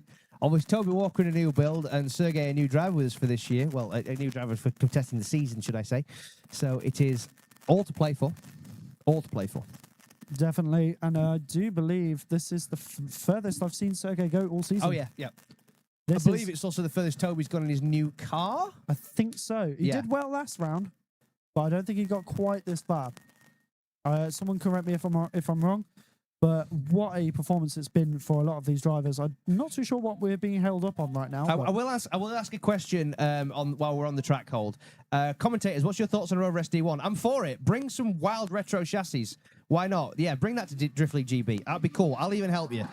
As Sergey now fires in. Look at the speed of Sergey. Toby, even with the run-up, caught a little bit unawares there. Whoa. Look at Sergey pulling that mile-long touring all the way out there to circuit. Toby pushing hard, Toby. dropping wheels and throwing himself offline. Has to reinitiate. But Sergey putting on a clinic here, doing a great job. Ever so slightly running wide there, but not in any meaningful way. And across the line. Very, very impressive stuff. Sergey is a man I'll be honest though. possessed I'll this be honest. weekend. I think Toby beat Toby there. Yes. I think he was desperate to try and push hard onto Sergey's door, and it just sadly didn't quite come off. Unfortunately, but that is how the cookie crumbles sometimes. It is, yeah. It's just one of those things where you get in your own head about how fast somebody is, nothing you can do about it. So Exactly. And here we go, the world's fastest battery swap. Once again, it is impressive. Very, very impressive. Oh, and Toby Walker going back towards the pits. I'm not too sure what's going on there. possibly requiring a cooldown potentially. It does look like his rears are in extremely low pressures. Yeah, he's got those down to nothing. Like, I'm surprised he hasn't debeaded. Yeah. Although, his right looks more flat than the left. So I'm not too sure. It looks like Harry is going to be just checking where he is going.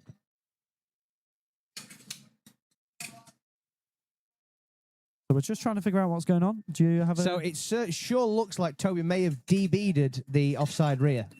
But then that is his own fault. Yeah.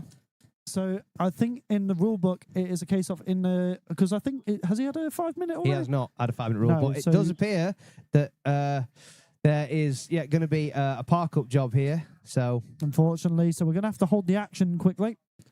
And now these Class 1 drivers that are coming out to get ready, they're sitting there going, please, we want to go. We want to have some fun. But we've got some Class 2 action to finish up here. I want to do a massive shout out, though, to one of my biggest supporters in my entire life and my best friend, which is my mother and my stepfather, who are both here for the first time ever watching me do my job in person. They have been amazing supporters of everything I've done. I'm sure you're doing them proud, mate. I hope so. It's weird because our family has a lot of history in motorsport. My mother and my grandma used to go and do marshalling at motorbike races, at a lot of the tracks around the UK. My granddad was also a sidecar Islandman TT racer. He was a privateer. He was the driver. Oh, wow. Back in the day, and it was the back in the day when they had the helmet and goggles. Yeah. So- Absolutely amazing. Yeah. There's Fantastic. a lot of history in the family with that kind of with motorsport Yeah, background. the motorcycle and sidecar racing is just Terrifying. next level dangerous. Yep. I've got big respect for anybody that can do it. It's a shame they've banned it recently, but it's over safety concerns. Well, there was a few sidecar racers died in the TT, wasn't there, Yep, recently? Yeah, that's so why it's been banned now. yeah, it's a frightening. I quite like that. I've just said Serge is the boogeyman of Drift League GB. He's driving the right vehicle for it. Yeah. Black hearse. Do you know what? We need to get need to put like a fiberglass coffin in the back. Do you know what? You know, BMW never intended to make a touring. Do you know that? Really? Yeah, so the way that, so obviously before the E36 touring, there was the E30 touring, and that was essentially built by a BMW engineer in his own garage. Oh. Yeah, so it was an engineer called Max Reisbach. I'm really butchering that, but you know, I gave it a go. So he had a 325 saloon, but he had 3 kids and he couldn't fit them on the back.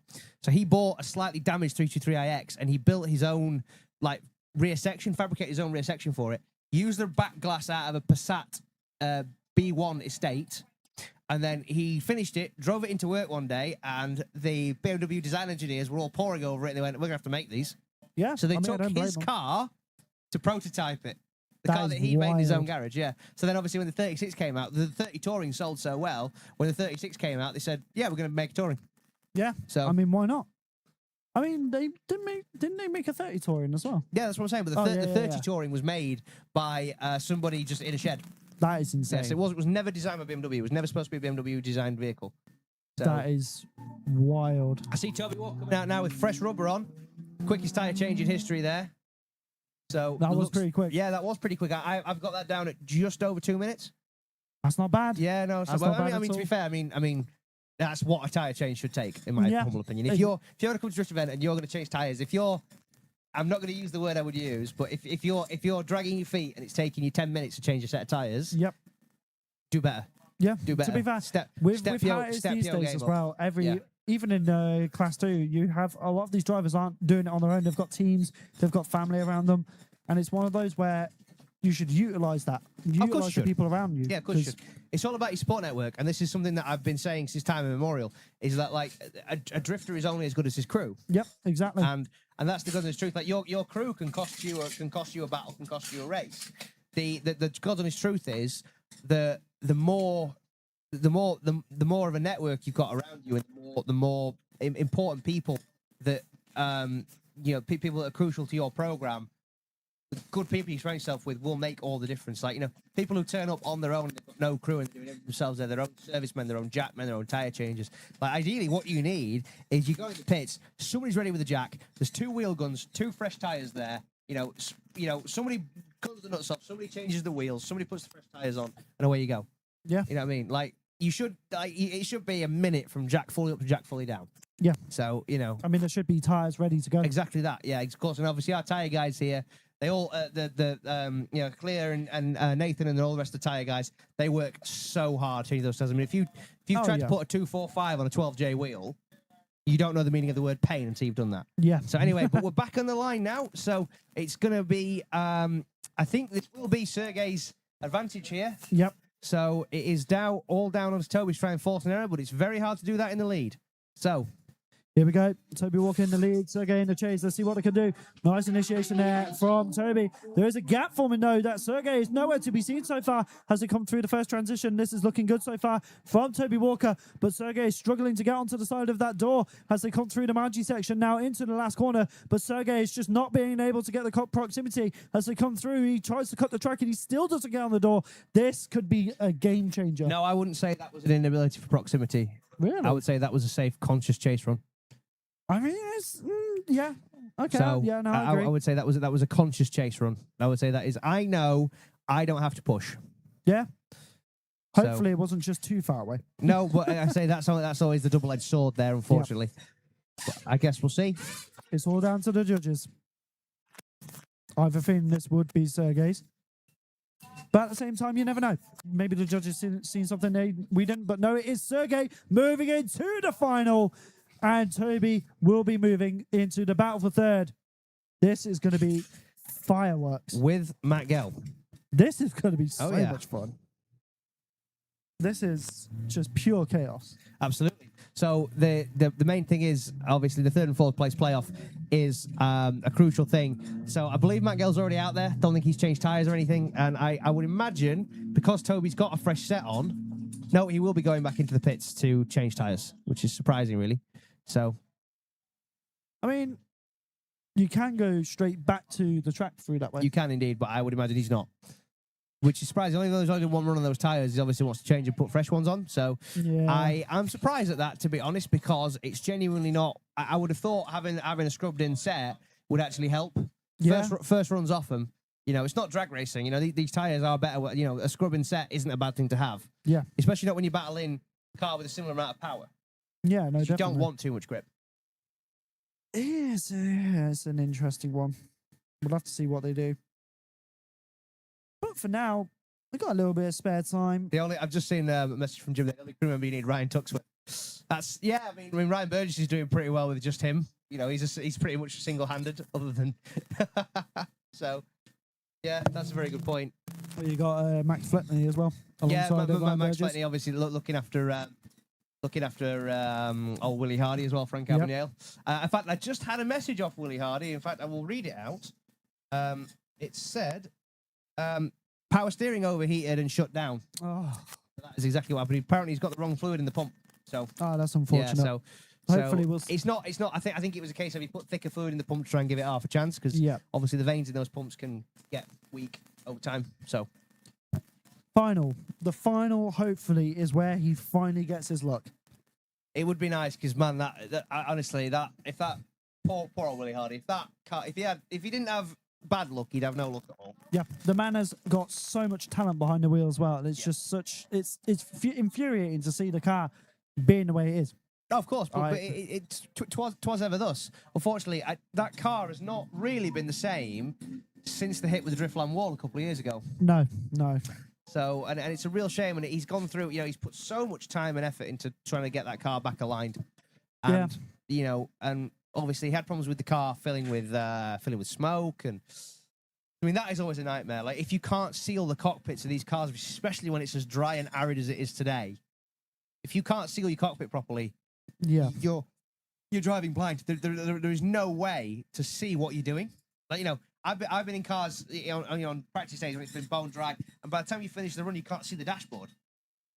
That is insane. So you haven't got a prayer of knowing where you're going. That is the nature of the game, though. It's just how it is. So we're just going to I know Toby Walker's now gone through the pits, so he will be meeting Matt Gell very shortly at the start line. We have got another set of group of people I do want to mention is the rescue and ambulance lot and the fire car crew here based in Pembrey Circuit.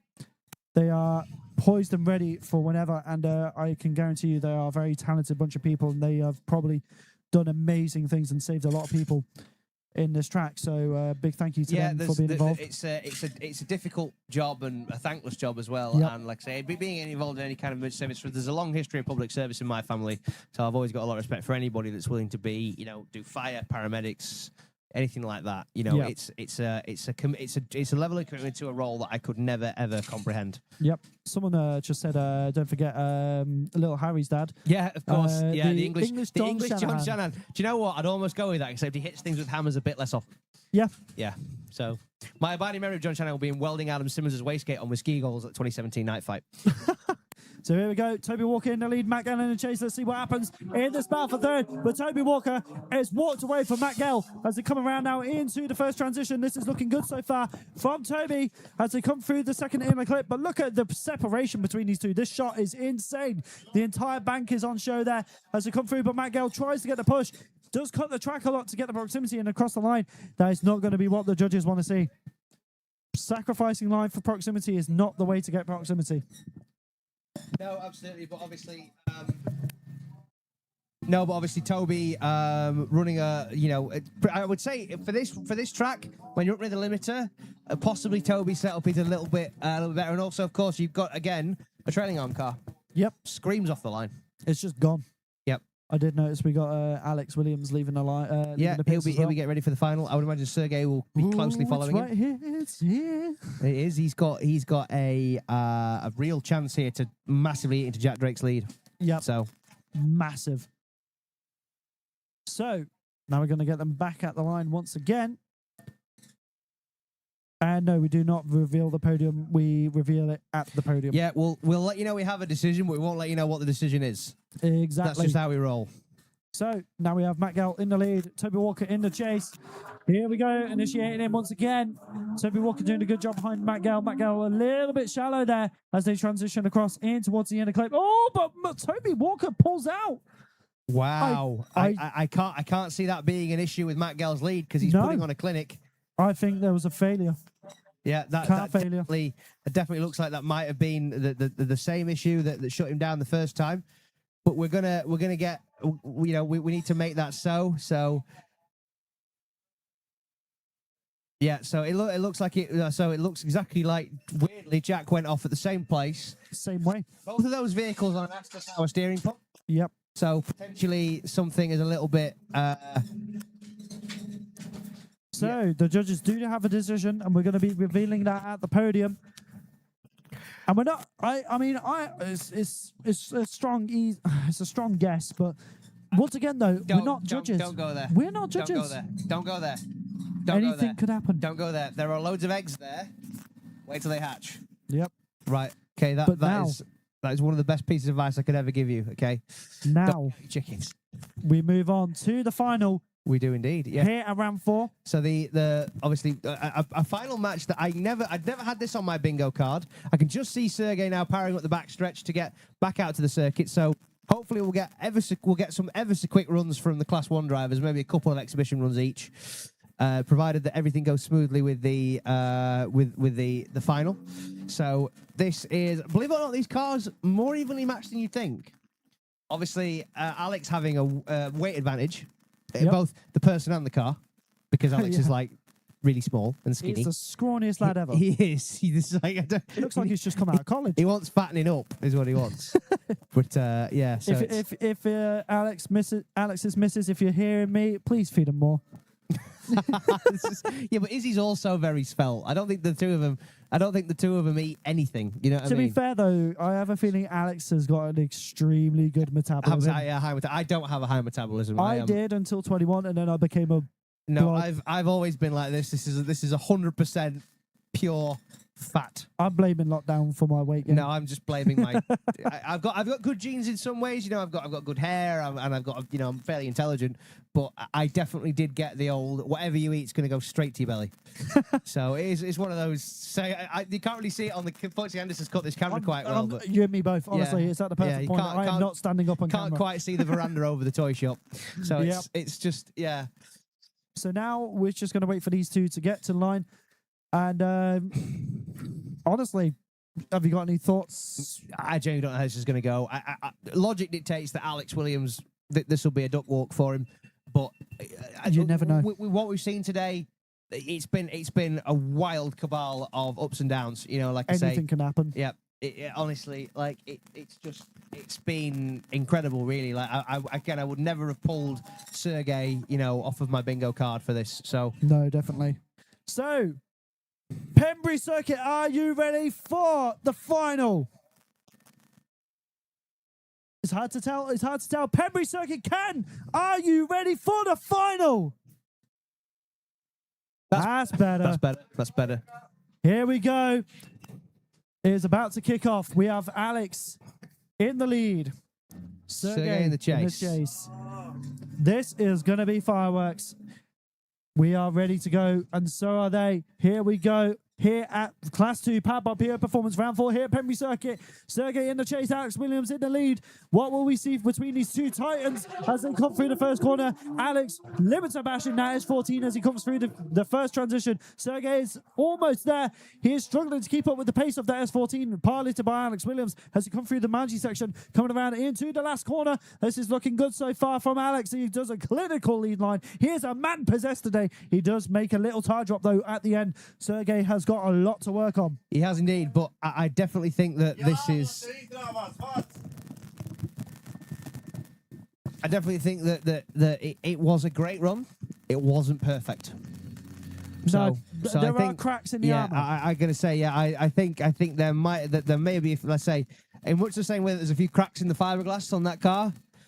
You know, maybe the heat and the constant running is getting to him. Put it like this: this dragon has a chink in its scales, and it is ready to be defeated by Sergey. That is all down to Sergey, though. Sergey is gonna slay the dragon. I think it's a panther, isn't it?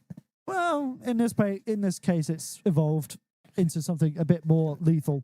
Yeah, we need what animals kill panthers in the wild? We need to figure out what Fire. animals. It is an animal, ain't it? It's Arthur just- Morgan. He Oh, kills there you go, panthers in the wild. Anyway, we must send them down. Wow, look at the initiation from Sergey. Tons of power. Really trying to pull away from Alex Williams, but Alex is not to be shaken. He's going to dive through here really well, pushing out, but really almost missing that inner clip. Great run so far from Sergey, pushing straight out to Mangielli. Needs to keep the car gathered up here, but he's pushing wide. Oh! Some wheel drops there from Sergey, and that might be all she wrote. This is going to be an interesting one. I can't even put. So, ladies and gentlemen, we do indeed have a decision. I believe now we are going to fire out some Class 1s very quickly for a few exhibition runs. That is to be TBD. Yep. We are running up close to the sound barrier here. So, Yep, this is where it gets loud. but that, as far as commentating from here, will do for us. We will see you guys at the podium. Yep, so we hope you've enjoyed all the action. And you'll see me and Harry down at the podium. And we'll crown our winners, our top 3 for this round.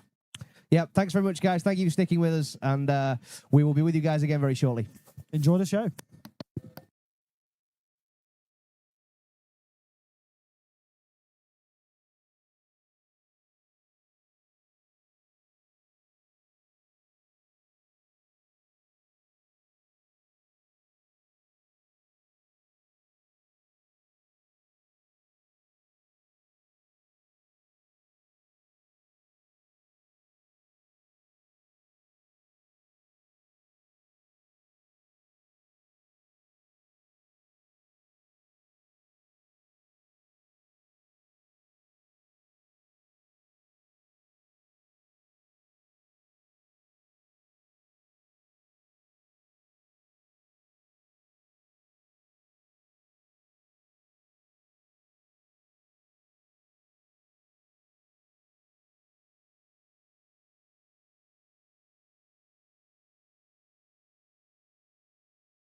check. 1, 2, mic check. Can you stand in front for live stream as well? Perfect, both, thank you. More often than not, they just wander and it doesn't help live stream. Yeah, it's live stream, do not please.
So now, ladies and gentlemen, we get to the meat and potatoes of this, which is our podium. So, in 4th place, Mr. Toby Walker, ladies and gentlemen.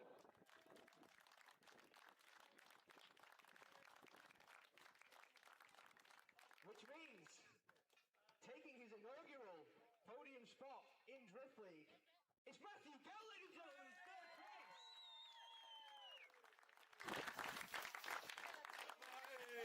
You got two?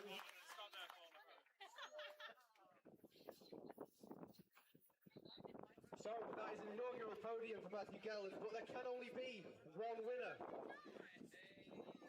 The car is powered by an inline 6. Inline 6. So in 2nd place, Sergey Ivanovs, ladies and gentlemen.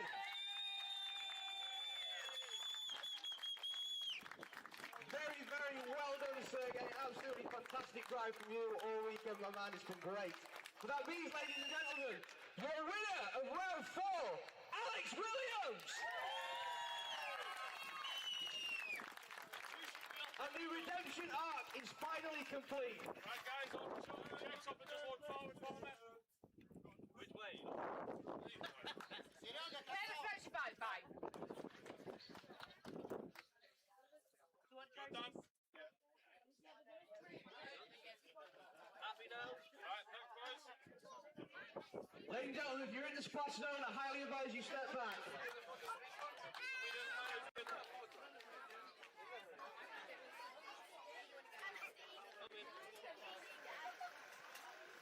And that's what we like to do, ladies and gentlemen. That is what it's all about. The camaraderie. Round of applause for all you guys today. Round of applause for the podium, ladies and gentlemen.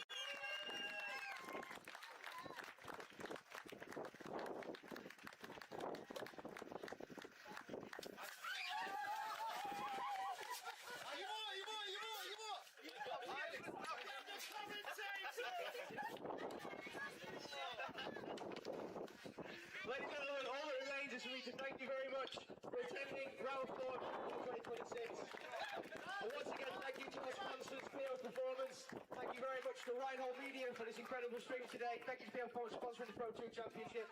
Thank you ever so much to all of our sponsors